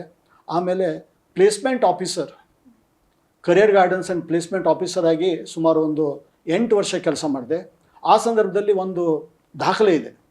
ಅದೇನಂತ ಹೇಳಿದ್ರೆ ಪ್ರಪ್ರಥಮ ಬಾರಿಗೆ ಈ ನ್ಯಾಷನಲೈಸ್ ಬ್ಯಾಂಕ್ ವಿಜಯ ಬ್ಯಾಂಕ್ ಇದೆಯಲ್ಲ, ವಿಜಯ ಬ್ಯಾಂಕ್ನಲ್ಲಿ ನಾನು ತರಬೇತಿ ಕೊಟ್ಟಂಥ 21 ವಿದ್ಯಾರ್ಥಿಗಳು ಪ್ರಪ್ರಥಮ ಬಾರಿಗೆ ವಿಜಯ ಬ್ಯಾಂಕ್ನಲ್ಲಿ ನೌಕರಿಯನ್ನು ಗಿಟ್ಸ್ಕೊಂಡ್ಬಿಟ್ರು. ಇದು ಇವತ್ತಿಗೂ ಒಂದು ಲ್ಯಾಂಡ್ ಮಾರ್ಕ್ ಅಚೀವ್ಮೆಂಟ್ ಅಂತಲೇ ನಾನು ಹೇಳ್ಬೋದು. ಯಾಕಂತ ಹೇಳಿದ್ರೆ ನಾವೇನು ಮಾಡ್ತೇವೆ ಅಂತ ಹೇಳಿದ್ರೆ ವಿದ್ಯಾರ್ಥಿಗಳಿಗೆ ಕಲಿಸ್ತೇವೆ, ಅವರ ಮುಂದಿನ ಬಗ್ಗೆ ನಮಗೇನೂ ಗೊತ್ತಿರೋದಿಲ್ಲ, ಅವರ ಭವಿಷ್ಯ ಏನಾಗಿದೆ, ಅವರು ನಮ್ಮಿಂದ ಕಲ್ತೋದ್ಮೇಲೆ ಅವರು ಬೇರೆ ಬೇರೆ ವೃತ್ತಿಯಲ್ಲಿ ಇದ್ದಾರೋ ಹೇಗೆ, ಅವರ ಬದುಕನ್ನು ಹೇಗೆ ಕಟ್ಕೊಂಡಿದ್ದಾರೆ ಅನ್ನುವಂಥ ಕಲ್ಪನೆ ನಮ್ಗೆ ಇರೋದಿಲ್ಲಾಗಿತ್ತು. ಅಂಥ ಸಂದರ್ಭದಲ್ಲಿ ಈ ಪ್ಲೇಸ್ಮೆಂಟ್ ಆಫೀಸರ್ ಆಗಿ ನನ್ನ ಅಚೀವ್ಮೆಂಟ್ಗಿಂತ ಹೆಚ್ಚಾಗಿ ನನ್ನ ಕಾಲೇಜಿನ ಅಚೀವ್ಮೆಂಟ್ ಅಂತ ನಾವು ತಗೊಳ್ಬೋದು. ಹೀಗಾಗಿ ಕಾಲೇಜಿನಲ್ಲಿ 21 ವಿದ್ಯಾರ್ಥಿಗಳು ಆ ಟೈಮ್ನಲ್ಲಿ ವಿಜಯ ಬ್ಯಾಂಕನ್ನು ಸೇರಿಕೊಂಡು ಇವತ್ತು ಮ್ಯಾನೇಜರ್ ಆಗಿ ಕೆಲಸ ಮಾಡ್ತಾ ಇದ್ದಾರೆ. ಹೀಗಾಗಿ ವೃತ್ತಿ ಜೀವನದಲ್ಲಿ ನನಗೆ ಶಿಕ್ಷಣ ಹೇಗೆ ವಿದ್ಯಾರ್ಥಿಗಳಿಗೆ ನಾನು ಟೀಚರಾಗಿ ಕೆಲಸ ಮಾಡಿದ್ದೇನೋ ಅಷ್ಟೇ ಪ್ರೀತಿ ನನಗೇನಾಗಿದೆ ಅಂತ ಹೇಳಿದ್ರೆ ಈ 21 ವಿದ್ಯಾರ್ಥಿಗಳು ಒಂದು ಒಳ್ಳೆಯ ಹುದ್ದೆಯನ್ನು ಗಿಟ್ಟಿಸಿದ್ರಲ್ಲ ಅನ್ನುವಂಥ ಸಂತೋಷ, ಆತ್ಮಸಂತೋಷ ನನಗೆ ತುಂಬ ಹೆಚ್ಚಾಗಿದೆ. ಆಮೇಲೆ 2012ರಲ್ಲಿ ನಾನು ಕೆಲವೊಂದು ಕಾರಣಗಳಿಗೆ ಕಾಮರ್ಸ್ ಕಾಲೇಜಿಗೆ ವರ್ಗಾವಣೆ ಆದೆ, ಟ್ರಾನ್ಸ್ಫರ್ ಆದೆ. ಅಲ್ಲಿ ಡಿಫ್ರೆಂಟ್ ಆದಂಥ ಸಬ್ಜೆಕ್ಟ್ಗಳನ್ನೇ ಕಲಿಸುವಂಥ ಪ್ರಸಂಗ ಬಂತು. ನಾನು ಬರೀ ಸ್ಟ್ಯಾಟಿಸ್ಟಿಕ್ಸ್ ಮಾತ್ರ ಕಲಿಸ್ತಾ ಇದ್ದೆ, ಆದರೆ ಕಾಮರ್ಸ್ ಕಾಲೇಜಿನಲ್ಲಿ ನಾನು ಬಿಸ್ನೆಸ್ ಮ್ಯಾಥಮೆಟಿಕ್ಸನ್ನು ಕಲಿಸುವಂಥ ಪ್ರಸಂಗ ಬಂತು. ಕಮರ್ಷಿಯಲ್ ಅರಿಥ್ಮೆಟಿಕ್ ಅಂತ ಒಂದು ಹೊಸ ಸಬ್ಜೆಕ್ಟನ್ನು ಕಲಿಸುವಂಥ ಬಂತು. ಆವಾಗೂ ಸಹ ನಾನು ಅದನ್ನು ಸವಾಲಾಗಿ ತೊಗೊಂಡೆ, ಚಾಲೆಂಜಾಗಿ ತೊಗೊಂಡೆ. ಯಾಕಂದರೆ ಅವಕ್ಕೆಲ್ಲ ಮ್ಯಾಥಮೆಟಿಕ್ಸ್ ಬ್ಯಾಕ್ಗ್ರೌಂಡೇ ಇದೆ. ಸ್ಟ್ಯಾಟಿಸ್ಟಿಕ್ಸ್ ಅಂದರೆ ಅದು ಬೇರೆ ಏನೂ ಅಲ್ಲ, ಮ್ಯಾಥಮೆಟಿಕ್ಸ್ ಬ್ಯಾಕ್ಗ್ರೌಂಡ್ ಇರೋಂಥ ಸಬ್ಜೆಕ್ಟ್ ಅದು. ಹೀಗಾಗಿ ಮ್ಯಾಥಮೆಟಿಕ್ಸ್ ಬ್ಯಾಕ್ಗ್ರೌಂಡ್ ಇರೋದ್ರಿಂದ ನಾನು ಏನು ಮಾಡಿದೆ ಅಂತ ಹೇಳಿದ್ರೆ ಈ ಕಮರ್ಷಿಯಲ್ ಅರಿಥ್ಮೆಟಿಕ್ ಮತ್ತು ಬಿಸ್ನೆಸ್ ಮ್ಯಾಥಮೆಟಿಕ್ಸನ್ನು ಕಲಿಸ್ಲಿಕ್ಕೆ ನನಗೆ ತುಂಬ ಅನುಕೂಲ ಆಯಿತು. 2015ರಲ್ಲಿ ನಾನು ಪ್ರಾಚಾರ್ಯನಾಗಿ ಅಲ್ಲಿ ನೇಮಕ ಹೊಂದಿದೆ. 2020 ತನಕ ನಾನು ಪ್ರಾಚಾರ್ಯನಾಗಿ ಕೆಲಸ ಮಾಡಿದೆ. ಆದರೂ ಸಹ ನನಗೆ ಟೀಚಿಂಗ್ ಮೇಲೆ ಎಷ್ಟೊಂದು ಪ್ರೀತಿ ಇತ್ತು ಅಂತ ಹೇಳಿದ್ರೆ ದಿನ ಒಂದು ಕ್ಲಾಸನ್ನು ನಾನು ತೊಗೊಳ್ತಾ ಇದ್ದೆ. ನಿಮಗೆಲ್ಲ ಗೊತ್ತಿರ್ಬೋದು, ಪ್ರಾಚಾರ್ಯನ ಕೆಲಸಗಳು ತುಂಬ ಹೆಚ್ಚಿರ್ತವೆ. ಅದೊಂದು ಆಡಳಿತಾತ್ಮಕವಾದಂಥ ಕೆಲಸ. ನಾನು ವಿದ್ಯಾರ್ಥಿಗಳಿಗೆ, ಪಾಲಕರಿಗೆ, ಮ್ಯಾನೇಜ್ಮೆಂಟಿಗೆ, ಈ ಸಮಾಜಕ್ಕೆ ಮತ್ತು ನನ್ನ ಹಿರಿಯ ಅಧಿಕಾರಿಗಳಿಗೆ ನಾನು ರೆಸ್ಪಾನ್ಸಿಬಲ್ ಆಗಿರ್ತೇನೆ. ನಾನು ಅವರಿಗೆ ಈಗಂತೂ ಏನಾಗಿದೆ ಅಂತ ಹೇಳಿದ್ರೆ ಪ್ರತಿದಿನ ಇಮೇಲ್ಗಳು ಅದು ಇದೆಲ್ಲ ಬರ್ತಾ ಇರ್ತವೆ. ಆ ಸಂದರ್ಭದಲ್ಲಿ ನಾನು ಅವರಿಗೆಲ್ಲ ವಿಶ್ವಾಸಕ್ಕೆ ತಗೊಂಡು ಅವರಿಗೆಲ್ಲ ನಮ್ಮ ಕಾಲೇಜಿನ ಬಗ್ಗೆ, ವಿದ್ಯಾರ್ಥಿಗಳ ಬಗ್ಗೆ ಇನ್ಫಾರ್ಮೇಷನ್ ಕೊಡ್ತಾ ಇರಬೇಕಾದ್ರೆ ಅಂಥ ಸಂದರ್ಭದಲ್ಲೂ ಸಹ ದಿವಸಕ್ಕೆ ಒಂದು ಕ್ಲಾಸನ್ನು ನಾನು ತೊಗೊಳ್ತಾ ಇದ್ದೆ. ಈ ಒಂದು 37 ವರ್ಷದ ವೃತ್ತಿ ಜೀವನದಲ್ಲಿ ಯಾಕಂತ ಹೇಳಿದ್ರೆ ಈ ಶಿರ್ಸಿ ಮಲ್ನಾಡು ಏರಿಯಾದಲ್ಲಿ ಬರುವಂಥ ಜಾಗ, ಈ ಪ್ರದೇಶದಲ್ಲಿ ವಿದ್ಯಾರ್ಥಿಗಳು ತುಂಬ ಪ್ರೌಢ ವಿದ್ಯಾರ್ಥಿಗಳಿರ್ತಾರೆ, ತುಂಬ ಬುದ್ಧಿವಂತ ವಿದ್ಯಾರ್ಥಿಗಳು. ಅಷ್ಟೇ ಅಲ್ಲ, ಒಳ್ಳೆಯ ಸಂಸ್ಕೃತಿಯನ್ನು ಪಡೆದಂಥ ವಿದ್ಯಾರ್ಥಿಗಳು. ಯಾಕಂತ ಹೇಳಿದ್ರೆ ಈ ಭಾಗದಲ್ಲಿ ಆ ಸಂಸ್ಕೃತಿ ಮತ್ತು ಸಂಸ್ಕಾರ ಹೇಗೆ ಬಂದುಬಿಟ್ಟಿದೆ ಅಂತ ಹೇಳಿದ್ರೆ ಹಾಸುವಕ್ಕಾಗಿ ಬಂದುಬಿಟ್ಟಿದೆ. ಅವರ ಬದುಕಿನಲ್ಲಿ ತಂದೆ ತಾಯಿಗಳಿಗೆ ಗೌರವ ಕೊಡುವಂಥದ್ದು, ಹಿರಿಯರಿಗೆ ಗೌರವ ಕೊಡುವಂಥದ್ದು, ಗುರುಗಳಿಗೆ ಗೌರವ ಕೊಡುವಂಥದ್ದು. ನಾವು ಏನೇ ಬೈದರೂ ಸಹ ಅದನ್ನು ಪ್ರೀತಿಯಿಂದನೇ ಎಕ್ಸೆಪ್ಟ್ ಮಾಡಿಕೊಂಡು ಹೋಗುವಂಥ ಭಾವನೆ ನಮ್ಮ ವಿದ್ಯಾರ್ಥಿಗಳಿಗಿದೆ. ಅದಕ್ಕಾಗಿ ಈ 37 ವರ್ಷ ನನಗೆ ತುಂಬ ಪ್ರೀತಿಯಿಂದ ಕಳೆದುಬಿಟ್ಟಿದ್ದೇನೆ. ವಿದ್ಯಾರ್ಥಿಗಳ ಸಂಗಡ ಯಾವುದೇ ಪ್ರಾಬ್ಲಮ್ ಇಲ್ಲದೆ, ಯಾವುದೇ ಸಮಸ್ಯೆಗಳಿದೆ. ಒಬ್ಬ ಪ್ರಾಚಾರ್ಯನಾಗಿ ನಾನು ನೇರವಾಗಿ ಹೇಳಬೇಕಂದ್ರೆ ತುಂಬ ಡಿಸಿಪ್ಲಿನನ್ನು ವಿದ್ಯಾರ್ಥಿಗಳಿಂದ ಎಕ್ಸ್ಪೆಕ್ಟ್ ಮಾಡ್ತಾ ಇದ್ದೆ. ಕಾಮರ್ಸ್ ಕಾಲೇಜಿಗೆ ಬಂದಾಗ ಸ್ವಲ್ಪ ಏರುಪೇರು ಆಗಿತ್ತು. ಯಾಕಂದರೆ ಯಾಕಂದರೆ ನಿಮ್ಗೆ ಗೊತ್ತಿರ್ಬೋದು 2015 ಇಸ್ವಿ ನಂತರ ಏನಾಗಿದೆ ಅಂತ ಹೇಳಿದ್ರೆ ಸ್ವಲ್ಪ ವಿದ್ಯಾರ್ಥಿಗಳಲ್ಲೂ ಬೇರೆ ಬೇರೆ ಇಂಡಿಪೆಂಡೆಂಟ್ ಆದಂಥ ಮನೋಭಾವನೆ ಎಲ್ಲ ಬಂದಿತ್ತು. ಕ್ಲಾಸ್ಗಳಿಗೆ ಕೂತ್ಕೊಳ್ಳುವಂಥ ಮನೋಭಾವನೆಯೂ ವಿದ್ಯಾರ್ಥಿಗಳಲ್ಲಿ ಇಲ್ಲಾಗಿತ್ತು. ಅಂಥ ಸಂದರ್ಭದಲ್ಲಿ ನಾನು ಕೆಲವೊಂದು ಹಾರ್ಷ್ ಆದಂಥ ಡಿಸಿಷನ್ಸನ್ನು ತೊಗೊಂಡಿದ್ದೇನೆ. In spite of all these things ಅಲ್ಲ, ನನಗೆ ಇವತ್ತಿಗೂ ಖುಷಿ ಏನಾಗಿದೆ ಅಂತ ಹೇಳಿದ್ರೆ ನನ್ನಿಂದ ಬಯಸ್ಕೊಂಡಂಥ, ನನ್ನಿಂದ ಕ್ಲಾಸ್ನಲ್ಲಿ ಹೊರಗಾಕ್ಸ್ಕೊಂಡಂಥ ಅಥವಾ ಪೇರೆಂಟ್ಸನ್ನು ಕರ್ಕೊಬಾ ಅಂತ ನಾನು ಅವರಿಗೆ ಹೇಳಿದಂಥ ವಿದ್ಯಾರ್ಥಿಗಳು ಈಗ ನನಗೆ ಸರ್ ಆವತ್ತು ನಿಮ್ಮ ಮಾತನ್ನು ನಾವು ಹೆಚ್ಚು ಕೇಳಬೇಕಿತ್ತು ಅಂತ ಹೇಳಿದಾಗ ಒಮ್ಮೊಮ್ಮೆ ಬೇಜಾರು ಆಗ್ತದೆ. ಯಾಕಂತ ಹೇಳಿದ್ರೆ ಪಾಪ ಯಾವುದೋ ಕಾರಣಕ್ಕಾಗಿ ಸ್ವಲ್ಪ ಅವರ ಭವಿಷ್ಯನ ಹಾಳು ಮಾಡ್ಕೊಂಡ್ರೋ ಹೇಗೆ ಅಂತ. ಆದರೂ ಸಹ ಇವತ್ತು ಆ ವಿದ್ಯಾರ್ಥಿಗಳಿಗೆ ರಿಯಲೈಸ್ ಆಗಿದೆಯಲ್ಲ, ಅದು ನನಗೆ ತುಂಬ ಖುಷಿ ಕೊಟ್ಟಿದೆ. ಒಟ್ಟಾರೆ ಈ 37 ವರ್ಷದ ಏನು ಸುದೀರ್ಘವಾದ ಈ ಶಿಕ್ಷಣ ಪಯಣ ಅಂತ ನಾನು ಹೇಳ್ತೇನಲ್ಲ, ಅದು ನನ್ನ ಮನಸ್ಸಿಗೆ ಖುಷಿ ಕೊಟ್ಟಿದೆ. ನೀವಾಗಲೇ ಮಾತಾಡ್ತಾ ಹೇಳಿದ್ರಿ ಮಾರಲ್ ವ್ಯಾಲ್ಯೂಸು ಎಜುಕೇಶನ್ ತುಂಬಾ ಇಂಪಾರ್ಟೆಂಟ್. ಅದು ನಿಜಕ್ಕೂ 100% ಸತ್ಯ. ಆದ್ರೆ ಇವತ್ತು ಎಲ್ಲೋ ಒಂದ್ ಕಡೆ ಮಕ್ಕಳೇ ಹಿಂಗ್ ಸರಿತಾ ಇದ್ದಾರೋ ಮಾರಲ್ ವ್ಯಾಲ್ಯೂಸ್ ಇಂದ, ಅಥವಾ ಶಿಕ್ಷಣ ಬೋಧಿಸ್ತಾ ಇಲ್ವೋ ಗೊತ್ತಿಲ್ಲ, ಕಡಿಮೆ ಆಗ್ತಾ ಇದೆ ಮಾರಲ್ ವ್ಯಾಲ್ಯೂಸ್. ಈ ಬಗ್ಗೆ ನಿಮ್ಮ ಅಭಿಪ್ರಾಯ ಏನು ಸರ್? ಏನಾಗಿದೆ ಅಂತ ಹೇಳಿದ್ರೆ, ಇವತ್ತು ನಾವೆಲ್ಲ ಪ್ರಾಥಮಿಕ ಶಾಲಾ ಮತ್ತು ಮಾಧ್ಯಮಿಕ ಶಾಲೆ ಅಂದರೆ ಹೈಸ್ಕೂಲ್ನಲ್ಲಿ ವಿದ್ಯಾರ್ಥಿಗಳಾಗಿದ್ದಾಗ ಏನಾಗಿತ್ತು ಅಂತ ಹೇಳಿದ್ರೆ, ಈ ಮಾರಲ್ ಎಜುಕೇಷನ್ನು ನಮಗೆ ಮನೆಯಿಂದ ಬರ್ತಾ ಇತ್ತು, ಶಿಕ್ಷಕರಿಂದ ಬರ್ತಾ ಇತ್ತು. ಇವತ್ತು ಏನಾಗಿದೆ ಅಂತ ಹೇಳಿದ್ರೆ ಸಮಾಜದಲ್ಲಿ ಬದಲಾವಣೆ, ನಿಮ್ಗೆ ಗೊತ್ತಿದೆ, ಬದಲಾವಣೆ ನಿರಂತರ ಅಂತ ಹೇಳ್ತಾರೆ. ಚೇಂಜ್ ಈಸ್ ಪರ್ಮನೆಂಟ್ ಅಂತ ಇಂಗ್ಲೀಷ್ನಲ್ಲಿ ಒಂದು ಮಾತಿದೆ. ಚೇಂಜ್ ಆಗ್ತಾ ಇರಬೇಕು. ಆದರೆ ನಮ್ಮಲ್ಲಿ ಏನಾಗಿದೆ ಅಂದರೆ, ಕಳೆದ ಒಂದು 10 ವರ್ಷದಿಂದ ನಾನು ಅವಲೋಕಿಸಿದಾಗ ನನಗೇನು ಅನ್ನಿಸ್ತಾ ಇದೆ ಅಂತ ಹೇಳಿದ್ರೆ, ಈ ಬದಲಾವಣೆ ಒಳ್ಳೆಯದಕ್ಕೆ ಅಲ್ವೇನೋ ಅನ್ನೋಂಥ ಭಾವನೆ ಬರ್ತಾ ಇದೆ. ನಾವೆಲ್ಲ ಏನು ಮಾಡ್ತಿದ್ವಿ ಅಂದರೆ, ಮಾರಲ್ ಎಜುಕೇಷನನ್ನು ಮನೆಯಲ್ಲೂ ಹೇಳ್ಕೊಡ್ತಾ ಇದ್ವಿ, ಶಾಲೆಯಲ್ಲೂ ಹೇಳ್ಕೊಡ್ತಾ ಇದ್ವಿ, ಕಾಲೇಜ್ನಲ್ಲೂ ಹೇಳ್ಕೊಡ್ತಾ ಇದ್ವಿ. ನಾವು ಯಾವಾಗಲೂ ಏನು ಮಾಡ್ತಿದ್ವಿ ಅಂತ ಹೇಳಿದ್ರೆ, ಮರ್ಯಾದಾ ಪುರುಷೋತ್ತಮ ರಾಮ ಮತ್ತು ಚತುರ ಕೃಷ್ಣ ಅಂತ ನಾವು ಮಾತಾಡ್ತಿದ್ವಿ. ಅವ್ರ ಬಗ್ಗೆ ಹೇಳಿದಾಗ ನಮಗೇನಾಗಿದೆ ಅಂತ ಹೇಳಿದ್ರೆ, ಅವ್ಯಾಹತವಾಗಿ ನಮಗೇನಾಗಿದೆ ಅಂದರೆ, ಅವರ ಬೇರೆ ಬೇರೆ ಇನ್ಸಿಡೆಂಟ್ಗಳು, ಆ ರಾಮನ ಒಂದು ಕ್ಯಾರೆಕ್ಟರೇ ಬೇರೆ, ಕೃಷ್ಣನ ಕ್ಯಾರೆಕ್ಟರೇ ಬೇರೆ. ಬಟ್ ಅವೆರಡನ್ನು ನಾವು ಕೂಡಿಸಿದಾಗ ಏನಾಗ್ತದೆ ಅಂತ ಹೇಳಿದ್ರೆ, ಒಂದು ಅದ್ಭುತವಾದ ಸಮಾಜ ನಿರ್ಮಾಣ ಮಾಡಲಿಕ್ಕೆ ಸಾಧ್ಯ ಇತ್ತು. ಯಾಕಂತ ಹೇಳಿದ್ರೆ ಅವರ ಕತೆಗಳೇ ಆಗಿದ್ವು. ಅವರು ಬೇರೆ ಬೇರೆ ಸನ್ನಿವೇಶಗಳಲ್ಲಿ ನಡ್ಕೊಂಡಂಥ ರೀತಿ ಆಗಿತ್ತಲ್ಲ, ಅಂದರೆ ಇವತ್ತೇನಾಗಿದೆ ಅಂತ ಹೇಳಿದ್ರೆ ನಮಗೊಂದು ದಾರಿದೀಪ ಓದೋದಲ್ಲ, ನೀವು ಇದೇ ದಾರಿಯಲ್ಲೇ ಹೋಗಬೇಕು, ಇದೇ ದಾರಿಯಲ್ಲೇ ಬರಬೇಕು, ಇದೇ ರೀತಿಯೇ ಬಿಹೇವ್ ಮಾಡಬೇಕು ಅನ್ನುವಂಥ ಅಚ್ಚನ್ನು ಅವರು ಮೂಡಿಸ್ಬಿಟ್ಟಿದ್ರು. ಇವತ್ತೇನಾಗಿದೆ ಅಂತ ಹೇಳಿದ್ರೆ, ನಮ್ಮ ಮಕ್ಕಳಿಗೆ ರಾಮ ಕೃಷ್ಣ ಬಗ್ಗೆ ಮಾತಾಡ್ಲಿಕ್ಕೆ ಹೋದರೆ ಅವ್ರಿಗೇನೂ ಗೊತ್ತಾಗೋದಿಲ್ಲ. ಯಾಕಂತ ಹೇಳಿದ್ರೆ ಮನೆಯಲ್ಲೂ ಸಹ ನಾನು ಪಾಲಕರನ್ನು ನಾನು ಬ್ಲೇಮ್ ಮಾಡ್ತಾ ಇಲ್ಲ. ಇವತ್ತೇನಾಗಿದೆ ಅಂದರೆ, ಈ ಒಟ್ಟು ಕುಟುಂಬ ಹೋಗ್ಬಿಟ್ಟಿದೆ. ಅದು ದೊಡ್ಡ ಸಮಸ್ಯೆ ನಮ್ಮ ಈ ಸಮಾಜದಲ್ಲಿ. ನಮ್ಮಲ್ಲಿ ಏನಾಗಿದೆ ಅಂತ ಹೇಳಿದ್ರೆ, ಮೊದಲೆಲ್ಲ ಏನಾಗಿತ್ತು ಅಂತ ಹೇಳಿದ್ರೆ, ಅಪ್ಪ ಅಮ್ಮ, ದೊಡ್ಡಮ್ಮ ದೊಡ್ಡಪ್ಪ, ಚಿಕ್ಕಪ್ಪ ಚಿಕ್ಕಮ್ಮ, ಮಾವ ಸೋದರ ಮಾವುದು, ಅವ್ರ ಮಕ್ಕಳು, ಹೀಗೆಲ್ಲ ಇದ್ದಿದ್ದರಿಂದ ಏನಾಗಿದೆ ಅಂತ ಹೇಳಿದ್ರೆ, ಆ ಕೌಟುಂಬಿಕ ವ್ಯಾಲ್ಯೂಸ್ ಅಂತ ನಾವೇನು ಹೇಳ್ತಾ ಇದ್ವಿ ಅಲ್ಲ, ಫ್ಯಾಮಿಲಿ ವ್ಯಾಲ್ಯೂಸ್ ಎಲ್ಲ ಗೊತ್ತಿದ್ವಿ ಎಲ್ಲರಿಗೂ, ಗೊತ್ತಾಯ್ತಲ್ಲ. ಮತ್ತು ಪ್ರತಿಯೊಬ್ಬರು ಅವರ ಕಿರಿಯವರಿಗೆ ಕೇರ್ ಮಾಡ್ತಾಯಿದ್ರು, ಗೊತ್ತಾಯ್ತಾ. ಇವತ್ತು ಏನಾಗಿದೆ ಅಂತ ಹೇಳಿದ್ರೆ, ತಂದೆ ತಾಯಿ 2 ಮಂದಿ ಮಕ್ಕಳು ಬಿಟ್ಟರೆ ಪಕ್ಕದ ಮನೆಯಲ್ಲಿ ಯಾರಿದ್ದಾರೆ. ಈಗ ನಾವು ಬೆಂಗಳೂರು ಬಗ್ಗೆ ಹೇಳ್ತಿದ್ವಿ, ಬೆಂಗಳೂರಲ್ಲಿ ನನ್ನ ಫ್ಲ್ಯಾಟ್ ಪಕ್ಕದಲ್ಲಿರುವಂಥವ್ರ ಬಗ್ಗೆ ನನಗೆ ಗೊತ್ತಿಲ್ಲ ಅಂತ. ಇವತ್ತು ಯಾವ ಪರಿಸ್ಥಿತಿ ಬಂದಿದೆ ಅಂದರೆ, ಸಿರಿಸಿ ಅಂತ ಊರಿನಲ್ಲೂ ಸಹ ಈ ಒಂದು ಬಿಹೇವಿಯರು, ಈ ಒಂದು ಟೆಂಡೆನ್ಸಿ ಬರ್ತಾ ಇದೆ. ಅದಕ್ಕಾಗಿ ಏನಾಗಿದೆ ಅಂತ ಹೇಳಿದ್ರೆ, ಪೇರೆಂಟ್ಸಿಗೂ ದಾವಂತ ಏನಾಗಿದೆ ಅಂತ ಹೇಳಿದ್ರೆ, ಇವತ್ತು ಆರ್ಥಿಕವಾಗಿ ನಾವು ಬಲಾಢ್ಯರಾಗಬೇಕು, ಸದೃಢರಾಗಬೇಕು ಅನ್ನುವಂಥ ಕಾರಣಕ್ಕಾಗಿ ಗಂಡ ಹೆಂಡತಿ 2 ಮಂದಿ ದುಡಿಲಿಕ್ಕೆ ಹೋಗ್ತಾ ಇದ್ದಾರೆ. ಹೀಗಾಗಿ ಏನಾಗಿದೆ ಅಂತ ಹೇಳಿದ್ರೆ, ಅವರ ಮಕ್ಕಳ ಮೇಲೆ ಅವರಿಗೆ ನಿಗಾ ಕಡಿಮೆ ಆಗಿದೆ. ಮತ್ತು ಅವ್ರ ಭಾವನೆ ಏನಂತ ಹೇಳಿದ್ರೆ, ಸ್ಕೂಲಿಗೆ ಹೋಗ್ತಾರೆ, ಸ್ಕೂಲ್ನಲ್ಲಿ ಅವರಿಗೆಲ್ಲ ಹೇಳ್ಕೊಡ್ತಾರೆ ಅನ್ನುವಂಥ ಭಾವನೆ ಬಂದುಬಿಟ್ಟಿದೆ. ಮತ್ತೇನಾಗಿದೆ ಅಂತ ಹೇಳಿದ್ರೆ, ಅವರಿಗೆ ಈ ವಿದ್ಯಾರ್ಥಿಗಳ ಮೇಲೆ, ತಮ್ಮ ಮಕ್ಕಳ ಮೇಲೆ ಒಂದು ನಿಗಾ ಇಡುವಂಥ ಒಂದು ಟೈಮು ಸಹ ಸಿಗ್ತಾ ಇಲ್ಲ. ಇವತ್ತು ಎಷ್ಟು ನಾಗಾ ಲೋಡದಿಂದ ನಮ್ಮ ಟೈಮ್ ಹೋಗ್ತಾ ಇದೆ ಅಂತ ಹೇಳಿದ್ರೆ, ಬೆಳಗಾಗೋದೇ ಗೊತ್ತಿದೆ, ರಾತ್ರಿ ಆಗೋದೇ ಗೊತ್ತಿದೆ ಅಷ್ಟೇ, ಮತ್ತು ಏನೇನೂ ಗೊತ್ತಾಗ್ತಾ ಇಲ್ಲ. ಅದಕ್ಕಾಗಿ ಏನಾಗಿದೆ ಅಂತ ಹೇಳಿದ್ರೆ, ಅವರಿಗೆ ರಾಮಾಯಣದ ಕಥೆಗಳಾಗಲಿ, ಮಹಾಭಾರತದ ಕಥೆಗಳಾಗಲಿ, ಅಥವಾ ಗೀತೆಯ ಕಥೆಗಳಾಗಲಿ, ನಮ್ಮ ಪಂಚತಂತ್ರದ ಕಥೆಗಳು, ಸಂಸ್ಕೃತ ಉಪನಿಷತ್ತುಗಳು, ಇದನ್ನು ಯಾರೂ ಹೇಳೋರೇ ಇಲ್ಲ ಆಗಿಬಿಟ್ಟಿದೆ. ಮೊದಲಾದ್ರೆ ನಮಗೇನಾಗಿತ್ತು ಅಂತ ಹೇಳಿದ್ರೆ, ನಮ್ಮ ತಂದೆ ತಾಯಿ ಎಷ್ಟೇ ಟೈಮ್ ಇದ್ದರೂ, ಎಷ್ಟೇ ಟೈಮ್ ಇಲ್ದಿದ್ರೂ, ಆವಾಗ ಯಾವುದೂ ಈ ಟೆಕ್ನಾಲಜಿ ಇಲ್ಲಾಗಿತ್ತು. ಇವತ್ತು ಟೆಕ್ನಾಲಜಿ ಬಂದು ನಮ್ಮ ಬದುಕನ್ನು ಸುಗಮ ಮಾಡಿದೆ, ಅದೇ ಟೈಮಿಗೆ ನಮ್ಮ ಬದುಕನ್ನು ಹಾಳು ಮಾಡಿಬಿಟ್ಟಿದೆ. ಹೀಗಾಗಿ ಏನಾಗಿದೆ ಅಂತ ಹೇಳಿದ್ರೆ, ಹಾಗಂತ ಶಾಲೆಯಲ್ಲೂ ಸಹ ಏನಾಗಿದೆ ಅಂತ ಹೇಳಿದ್ರೆ ಟೈಮ್ ಬೌಂಡ್ ಆಗಿಬಿಟ್ಟಿದೆ. ಬೆಳಗ್ಗೆ 9 ಗಂಟೆ ಸ್ಟಾರ್ಟ್ ಆಗುತ್ತೆ, 4:15 ಮುಗೀತದೆ, ಮಧ್ಯದಲ್ಲಿ ಒಂದು ಅರ್ಧ ತಾಸು ಊಟದ ವಿರಾಮ ಇರ್ತದೆ. ಮತ್ತೇನಾಗಿದೆ ಅಂತ ಹೇಳಿದ್ರೆ ಶಾಲೆಯಲ್ಲಿ ಸಹ ಏನಾಗಿದೆ ಅಂತ ಹೇಳಿದ್ರೆ ಈ ಸಿಲೆಬಸ್ ಮುಗಿಸ್ಲೇಬೇಕು, ಹೋಮ್ವರ್ಕ್ ಮಾಡಿಸ್ಬೇಕು, ಕ್ಲಾಸ್ ವರ್ಕ್ ಮಾಡಿಸ್ಬೇಕು, ಅವರಿಗೆ ಕ್ವಶನ್ ಕೇಳಬೇಕು. ಮತ್ತು ಒಂದೊಂದು ಕ್ಲಾಸ್ನಲ್ಲಿ 40-50 ಮಂದಿ ವಿದ್ಯಾರ್ಥಿಗಳು ಇರೋದ್ರಿಂದ ಮತ್ತೇನಾಗಿದೆ ಅಂದರೆ ಹುಡುಗರಿಗೆ ಭಯವಾಗಿಲ್ಲ, ಬೈದರೆ ಪೇರೆಂಟ್ಸ್ಗಳಿಂದ ನೇರವಾಗಿ ಬರ್ತದೆ. ನಮಗೆಲ್ಲ ಸಿಕ್ಕಾಪಟ್ಟೆ ಹೊಡಿತಿದ್ರು. ನನ್ನ ತಾಯಿ ಟೀಚರ್ ಆಗಿದ್ದರು, ಅದೇ ಸ್ಕೂಲ್ನಲ್ಲಿ ನಾನು ಕಲಿತಿದ್ದಾಗ ನನ್ನ ಟೀಚರ್ ನನಗೆ ಹೊಡೆದಿದ್ರು. ನಮ್ಮ ತಾಯಿ ಒಂದೇ ಒಂದು ಮಾತು ಆಡಿಲ್ಲಾಗಿದ್ರು ಅವಾಗ. ಯಾಕಂತ ಹೇಳಿದ್ರೆ ಆವತ್ತಿನ ಮಾರಲ್ ವ್ಯಾಲ್ಯೂಸೇ ಬೇರೆ ಇದ್ವು, ಇವತ್ತಿನ ಮಾರಲ್ ವ್ಯಾಲ್ಯೂಸೇ ಬೇರೆ ಇದೆ. ಅದಕ್ಕಾಗಿ ಏನಾಗಿದೆ ಅಂತ ಹೇಳಿದ್ರೆ ಇವತ್ತು ಸಮಾಜದಲ್ಲೇ ಏನಾಗಿದೆ ಅಂತ ಹೇಳಿದ್ರೆ ಈ ಮಾರಲ್ ವ್ಯಾಲ್ಯೂಸ್ಗಳು ಕೆಳದರ್ಜೆಗೆ ಹೋಗ್ತಾ ಇವೆ. ಅದಕ್ಕಾಗಿ ಇವತ್ತು ನಮ್ಗೆ ಏನಾಗಿದೆ ಅಂತ ಹೇಳಿದ್ರೆ ಎಜುಕೇಷನ್ದಲ್ಲಿ ಮಾರಲ್ ವ್ಯಾಲ್ಯೂಸನ್ನು ತರಲೇಬೇಕಾಗಿದೆ. ನಾವು ನೀತಿ ಪಾಠಗಳನ್ನು ನಾವು ಎಜುಕೇಷನ್ದಲ್ಲಿ ಹೇಳಿಲ್ಲ ಅಂದರೆ ಮತ್ತೊಮ್ಮೆ ಈ ದೇಶ ಯಾವುದಕ್ಕೆ ಪ್ರಸಿದ್ಧ ಹೇಳಿ?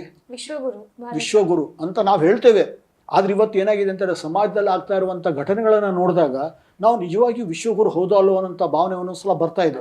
ಇವತ್ತು ನಮ್ಗೆ ಏನಾಗಿದೆ ಅಂತ ಹೇಳಿದ್ರೆ ಸುಭದ್ರವಾದ ಸಾಮಾಜಿಕ ತಳಹದಿ ಬೇಕಾಗಿದೆ, ಒಳ್ಳೆಯ ಸಂಸ್ಕೃತಿ ಬೇಕಾಗಿದೆ, ಒಳ್ಳೆಯ ಸಂಸ್ಕಾರ ಬೇಕಾಗಿದೆ, ಕಲೆ, ಬೇರೆ ಬೇರೆ ವಿಷಯಗಳಲ್ಲಿ. ನಮ್ಮ ಭಾರತ ಪ್ರತಿಯೊಂದರಲ್ಲೂ ಮುಂದುವರೆದಂಥ ರಾಷ್ಟ್ರ.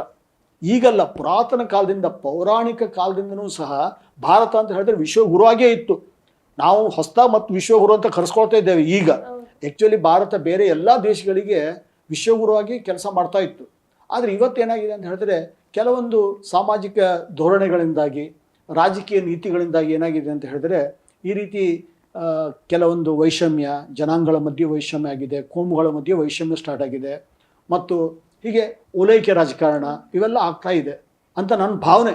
ಇದು ನನ್ನ ವೈಯಕ್ತಿಕ ಭಾವನೆ. ಇದು ಹೀಗೆ ಆಗ್ತಾ ಇದೆ ಅಂತ ನನ್ನ ಭಾವನೆ. ಆದರೆ ಇವೆಲ್ಲ ಹೋಗಲಿಕ್ಕೆ ಒಂದು ಕಾರಣ, ಒಂದು ಇದಿದೆ, ಸೊಲ್ಯೂಷನ್ ಅಂತ ನಾವು ಹೇಳ್ತೇವಲ್ಲ, ಅದಿದೆ. ಅದೇನೆಂದರೆ ಇವತ್ತು ನಾವು ಮೌಲ್ಯ ಶಿಕ್ಷಣದಲ್ಲಿ ಜಾರಿ ಮಾಡಲಿಕ್ಕೇ ಬೇಕು. ಅದು PUC ತನಕನೂ ಆಗಬೇಕಂತ ನನ್ನ ಭಾವನೆ. ನಾವು PUCಲಿ ಏನು ಮಾಡ್ತೇವೆ ಅಂತ ಹೇಳಿದ್ರೆ ಎಂಜಿನಿಯರಿಂಗ್ ಹೋಗೋರಿಗೆ PCMS ಅಂತ ಹೇಳ್ತೇವೆ, ಅಥವಾ PCM ಕಂಪ್ಯೂಟರ್ ಸೈನ್ಸ್ ಅಂತ ಹೇಳ್ತೇವೆ, ಮತ್ತೊಬ್ಬರಿಗೆ PCMB ಅಂತ ಹೇಳ್ತೇವೆ. ಇಲ್ಲ, ಅದಾಗಬಾರ್ದು. ಅದರ ಸಂಗಡ ವಿದ್ಯಾರ್ಥಿಗಳಿಗೆ ಮಾನಿಟರ್ ಮಾಡಬೇಕು, ಆಮೇಲೆ ಅವರಿಗೆ ನೈತಿಕ ಶಿಕ್ಷಣವನ್ನು ಕೊಡಬೇಕು. ಅದಕ್ಕಾಗಿ ಈ ಸಿಲೆಬಸ್ಗಳು ಚೇಂಜ್ ಆಗಬೇಕು. ಅಟ್ಲೀಸ್ಟ್ ನೀವೇನಾಗೆ ಅಂದರೆ ಈ PCMB ಅಥವಾ ಕಂಪ್ಯೂಟರ್ ಸೈನ್ಸ್ನಲ್ಲಿ ಚೇಂಜ್ ಮಾಡಲಿಕ್ಕೆ ಆಗಲಿಲ್ಲ ಅಂದರೂ ಸಹ ನಾವೇನು ಮಾಡಬೇಕಂದ್ರೆ ಈ 2 ಲ್ಯಾಂಗ್ವೇಜ್ ಇರ್ತದಲ್ಲ, ಅವ್ರು ಇಂಗ್ಲೀಷ್ ಕಂಪಲ್ಸರಿಯಾಗಿ ತೊಗೊಳ್ಬೇಕು. ಅದ್ರ ಸಂಗಡ ಕನ್ನಡ, ಹಿಂದಿ, ಇಂಗ್ಲೀಷ್, ಕನ್ನಡ, ಹಿಂದಿ, ಸಂಸ್ಕೃತಗಳಲ್ಲಿ ಒಂದು ಸಬ್ಜೆಕ್ಟನ್ನು ತೊಗೊಳ್ಬೇಕು. ಇಲ್ಲಿ ನೈತಿಕವಾದ ಅತ್ಯಂತ ಗಟ್ಟಿತನವಿರುವಂಥ ಪಾಠಗಳನ್ನು, ಮಹಾಪುರುಷರ ಚರಿತ್ರೆಗಳನ್ನು, ನಮ್ಮ ದೇಶದಲ್ಲಿ ನಡೆದಂಥ ನಿಜವಾದ ಘಟನೆಗಳನ್ನು, ಸ್ವಾತಂತ್ರ್ಯ ಪೂರ್ವ ಇರ್ಬೋದು, ಸ್ವಾತಂತ್ರ್ಯ ನಂತರ ಇರ್ಬೋದು, ಆಮೇಲೆ ಪುರಾಣದಲ್ಲಿರ್ಬೋದು, ನಮ್ಮ ಬೇರೆ ಬೇರೆ ರಾಜರು ಹೇಗೆ ಆ ದೇಶವನ್ನು ಆಳ್ವಿಕೆ ಮಾಡಿದ್ರು, ಕಟ್ಟಿದ್ರು, ತನ್ನ ಪ್ರಜೆಗಳಿಗೆ ಅದ್ಭುತವಾದಂಥ ಬದುಕನ್ನು ಹೇಗೆ ನೀಡಿದ್ರು, ಬದುಕನ್ನು ಹೇಗೆ ಹಸನಾಗಿ ಮಾಡಿದ್ರು, ಅದ್ರ ಬಗ್ಗೆ ಹೇಳಿದ್ರೆ ಏನಾಗ್ತದೆ ಅಂತ ಹೇಳಿದ್ರೆ ಇವತ್ತಿಗೂ ಸಹ ನಮ್ಮ ರಾಷ್ಟ್ರ ಇನ್ನೂ ನೈತಿಕವಾಗಿ ತುಂಬ ಸ್ಟ್ರಾಂಗ್ ಆಗಲಿಕ್ಕೆ ಏನೇನೂ ತೊಂದರೆ ಇಲ್ಲ ಅಂತ ನನ್ನ ಭಾವನೆ. ನಿಜ, ನಮ್ಮ ಶಿಕ್ಷಣ ನಮ್ಮ ವಿಚಾರಗಳನ್ನೇ ಬೋಧಿಸಬೇಕು. ಹೌದು. ಎಲ್ಲೋ ಒಂದ್ ಕಡೆ ಶಿಕ್ಷಣದಲ್ಲಿ ರಾಜಕೀಯವನ್ನ ತೋರಿಸ್ತಾ ಇರೋದು, ಪಠ್ಯಕ್ರಮದಲ್ಲಿನ ರಾಜಕೀಯ ಶಿಕ್ಷಣಕ್ಕೆ ಕುತ್ತಾಗಿ ಪರಿಣಮಿಸ್ತಾ ಇದೆಯಾ? ಅಂದ್ರೆ ಪಠ್ಯಕ್ರಮದಲ್ಲಿ ಒಂದಷ್ಟು ರಾಜಕೀಯ ವಿದ್ಯಮಾನಗಳು ನಡೆದು ಆ ಪಠ್ಯಕ್ರಮ ಬೇಡ, ಈ ಪಠ್ಯಕ್ರಮ ಬೇಡ, ಇದು ಶಿಕ್ಷಣದ ಒಂದು ಗುಣಮಟ್ಟವನ್ನು ಕಡಿಮೆ ಮಾಡ್ತಾ ಅಂತ ಡೆಫಿನೆಟ್ಲಿ ಅಂತ ಅನಿಸ್ತಾ ಇದೆ.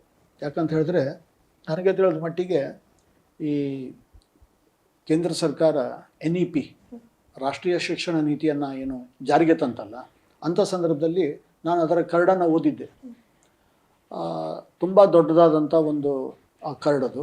ಅದನ್ನು ಸ್ವಲ್ಪ ಅಂದರೆ ಡಿಟೇಲ್ ಆಗಿ ಓದಲಿಲ್ಲ ಅಂದರೂ, ಯಾಕಂದರೆ ನಾನು ಶಿಕ್ಷಣ ರಂಗದಲ್ಲಿ ಇರೋದ್ರಿಂದ, ಅದರಲ್ಲಿ ತೊಡಸ್ಕೊಂಡಿರೋದ್ರಿಂದ, ಮತ್ತು ಒಂದು ಸಂಸ್ಥೆಯ ಗೌರವ ಕಾರ್ಯದರ್ಶಿಯಾಗಿ ಕೆಲಸ ಮಾಡ್ತಾ ಇರೋದ್ರಿಂದ ಅದು ನನ್ನ ಜವಾಬ್ದಾರಿ ಅಂತ ನಾನು ತಿಳ್ಕೊಂಡು, ಅದು ನನ್ನ ಕರ್ತವ್ಯ ಅಂತ ತಿಳ್ಕೊಂಡು ಅದರ ಹೇಗೆ ಅದನ್ನು ಮಾಡಬೇಕು ಅನ್ನೋದ್ರ ಬಗ್ಗೆ ಓದಿದ್ದೆ ನಾನು. ಅಲ್ಲಿ ಏನಾಗಿದೆ ಅಂತ ಹೇಳಿದ್ರೆ ಪ್ರಾರಂಭದಲ್ಲಿ ಅಂದರೆ ಅವ್ರೇನು ಹೇಳ್ತಾರೆ ಅಂತ ಹೇಳಿದ್ರೆ ಒಂದು ಮಗುವಿಗೆ 3ನೇ ವರ್ಷದ ನಂತರ ಶಿಕ್ಷಣಕ್ಕೆ ಅವರನ್ನು ಬಿಡಬೇಕು. ಆದರೆ ಶಿಕ್ಷಣಕ್ಕೆ ಹೇಗಿರಬೇಕಂದ್ರೆ ಅದು ಔಪಚಾರಿಕ ಶಿಕ್ಷಣ ಆಗಿರಬಾರ್ದು. ಅನೌಪಚಾರಿಕ ಶಿಕ್ಷಣ ಅಂದರೆ ಏನಂತ ಹೇಳಿದ್ರೆ ಅವರು ಅಕ್ಷರ ಜ್ಞಾನವನ್ನು ಆಕ್ಟಿವಿಟಿಗಳ ಮೇಲೆ ಬೇರೆ ಬೇರೆ ಚಟುವಟಿಕೆಗಳ ಮೇಲೆ ಅಕ್ಷರ ಜ್ಞಾನವನ್ನೇ ಕಲಿಬೇಕು. ಭಾಷೆ ಬಗ್ಗೆ, ಗಣಿತದ ಬಗ್ಗೆ, ಸೈನ್ಸ್ ಬಗ್ಗೆ, ಸೋಷಿಯಲ್ ಸೈನ್ಸ್ ಬಗ್ಗೆ, ಎನ್ವಿರಾನ್ಮೆಂಟಲ್ ಪರಿಸರ ವಿಜ್ಞಾನದ ಬಗ್ಗೆ ಅವ್ರಿಗೆ ಏನಂದ್ರೆ ಆಟ ಆಡ್ತಾ ಅವ್ರು ಕಲಿಬೇಕು. ಅವರಿಗೆ ಆಕ್ಟಿವಿಟಿ ಹೆಚ್ಚಾಗಬೇಕು, ಅವರಿಗೆ ದೈಹಿಕ ಶ್ರಮ ಆಗಬೇಕು. ಆವಾಗ ಏನಾಗ್ತದೆ ಅಂತಂದರೆ ಯಾವಾಗ ವಿದ್ಯಾರ್ಥಿ ತನ್ನ ಪಕ್ಕದ ಸ್ನೇಹಿತರ ಸಂಗಡ ಇನ್ವಾಲ್ವ್ ಆಗ್ತಾನೋ, ಟೀಚರ್ ಸಂಗಡ ಇನ್ವಾಲ್ವ್ ಆಗ್ತಾನೋ, ಪರಿಸರದ ಸಂಗಡ ಇನ್ವಾಲ್ವ್ ಆಗ್ತಾನೋ, ಅಂಥ ಸಂದರ್ಭದಲ್ಲಿ ಏನಾಗ್ತದೆ ಅಂತ ಹೇಳಿದ್ರೆ ಅವರಿಗೆ ಆ ಶಿಕ್ಷಣ ಮಾಡುವುದರಲ್ಲಿ ಹೆಚ್ಚಿನ ಉತ್ಸಾಹ ಬರ್ತದೆ, ಖುಷಿ ಸಿಗ್ತದೆ. ಆವಾಗ ಏನಾಗ್ತದೆ ಅಂತಂದರೆ ಮನೆಗಿಂತ ಶಾಲೆ ಚೆನ್ನಾಗಿರುವುದು ಅನ್ನುವಂಥ ಭಾವನೆ ಬರ್ತದೆ. ಈ ಒಂದು ಪಠ್ಯಕ್ರಮ ರಾಷ್ಟ್ರೀಯ ಶಿಕ್ಷಣ ನೀತಿಯಲ್ಲಿ ಇತ್ತು, ಆಯಿತಾ. ಆಮೇಲೆ 6ನೇ ಕ್ಲಾಸ್ನಿಂದ ಇದು 5ನೇ ಕ್ಲಾಸ್ ತನಕ, ಅಂದರೆ 3ನೇ ಕ್ಲಾಸ್ನಿಂದ ಅವರಿಗೆ ನರ್ಸರಿ ಅಂತ ಹೇಳಿ 3ನೇ ಕ್ಲಾಸಿಗೆ ಎಂಟರ್ ಆದಾಗ 3 ವರ್ಷ ಕಂಪ್ಲೀಟ್ ಆಗಿರಬೇಕು ನರ್ಸರಿ. ಆಮೇಲೆ LKG, UKG 1, 2 ಈ 5 ಪ್ರಾರಂಭದ ವರ್ಷ. ಇಲ್ಲಿ ಏನಾಗಿದೆ ಅಂತ ಹೇಳಿದ್ರೆ ಶಿಕ್ಷಣವನ್ನು ಆಟ ಪಾಠಗಳ ಮೂಲಕ ಮಾತ್ರ ವಿದ್ಯಾರ್ಥಿಗಳಿಗೆ ಹೇಳುವಂಥದ್ದು. ಅವರಿಗೆ ಶಿಕ್ಷಣ ಅನ್ನೋದು ಹೊರೆ ಆಗಬಾರ್ದು, ಖುಷಿ ಆಗಬೇಕು ಅನ್ನುವಂಥ ಒಂದು ತುಂಬ ಅದ್ಭುತವಾದ ಕಲ್ಪನೆ ಇತ್ತು ಅಲ್ಲಿ. ಆಮೇಲೆ 3, 4, 5 ಕ್ಲಾಸಿಗೆ ಅವರಿಗೆ ಅಕ್ಷರ ಜ್ಞಾನ, ಮ್ಯಾಥಮೆಟಿಕ್ಸು, ಸೈನ್ಸು ಇದನ್ನು ಬರೆಯೋದರ ಮೂಲಕ, ಓದೋದರ ಮೂಲಕ ತಿಳಿಸ್ಕೊಡ್ಬೇಕು ಅನ್ನುವಂಥ ಭಾವನೆ ಇತ್ತು ಅಲ್ಲಿ. 6ನೇ ಕ್ಲಾಸಿಗೆ ಇವತ್ತೇನಾಗಿದೆ ಅಂತ ಹೇಳಿದ್ರೆ ಜಗತ್ತಿನ ಆಲ್ಮೋಸ್ಟ್ ಆಲ್ ಕಂಟ್ರಿಗಳು ಈ ಸಾಂಪ್ರದಾಯಿಕ ಫಂಡಮೆಂಟಲಿಸ್ಟ್ ಅಂತ ಹೇಳ್ತೇವಲ್ಲ ಅವರನ್ನು ಬಿಟ್ಟು ಎಲ್ಲ ಕಂಟ್ರಿಗಳು, ಎಲ್ಲ ದೇಶಗಳು ಏನಾಗಿದೆ ಅಂತಂದರೆ ಈ ಟೆಕ್ನಾಲಜಿಯನ್ನು ಅಡಾಪ್ಟ್ ಮಾಡ್ತಾ ಇವೆ. ಇವತ್ತು ನೀವು ಶಿರ್ಸಿ ಮಾರ್ಕೆಟಿಗೆ ಹೋಗಿ, ತರಕಾರಿ ಮಾರ್ಕೆಟಿಗೆ ಹೋಗಿ, ಅಲ್ಲೆಲ್ಲ ಸಹ UPI ಯೂಸ್ ಮಾಡ್ತಾ ಇದ್ದಾರೆ.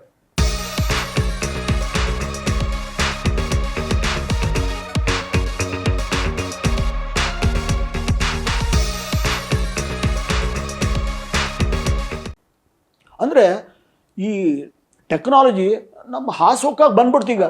ಇವತ್ತು ಯಾರು ಈಗ ಚಿಲ್ಲರೆ ಉಂಟು ಅಂತ ಕೇಳೋದಿಲ್ಲ, ದುಡ್ಡಿದೆ ಅಂತ ಕೇಳೋದಿಲ್ಲ. ಸರ್ ನಮ್ಮ ಹತ್ರ UPI ಇದೆ ಅಂತ ಹೇಳ್ತಾರೆ.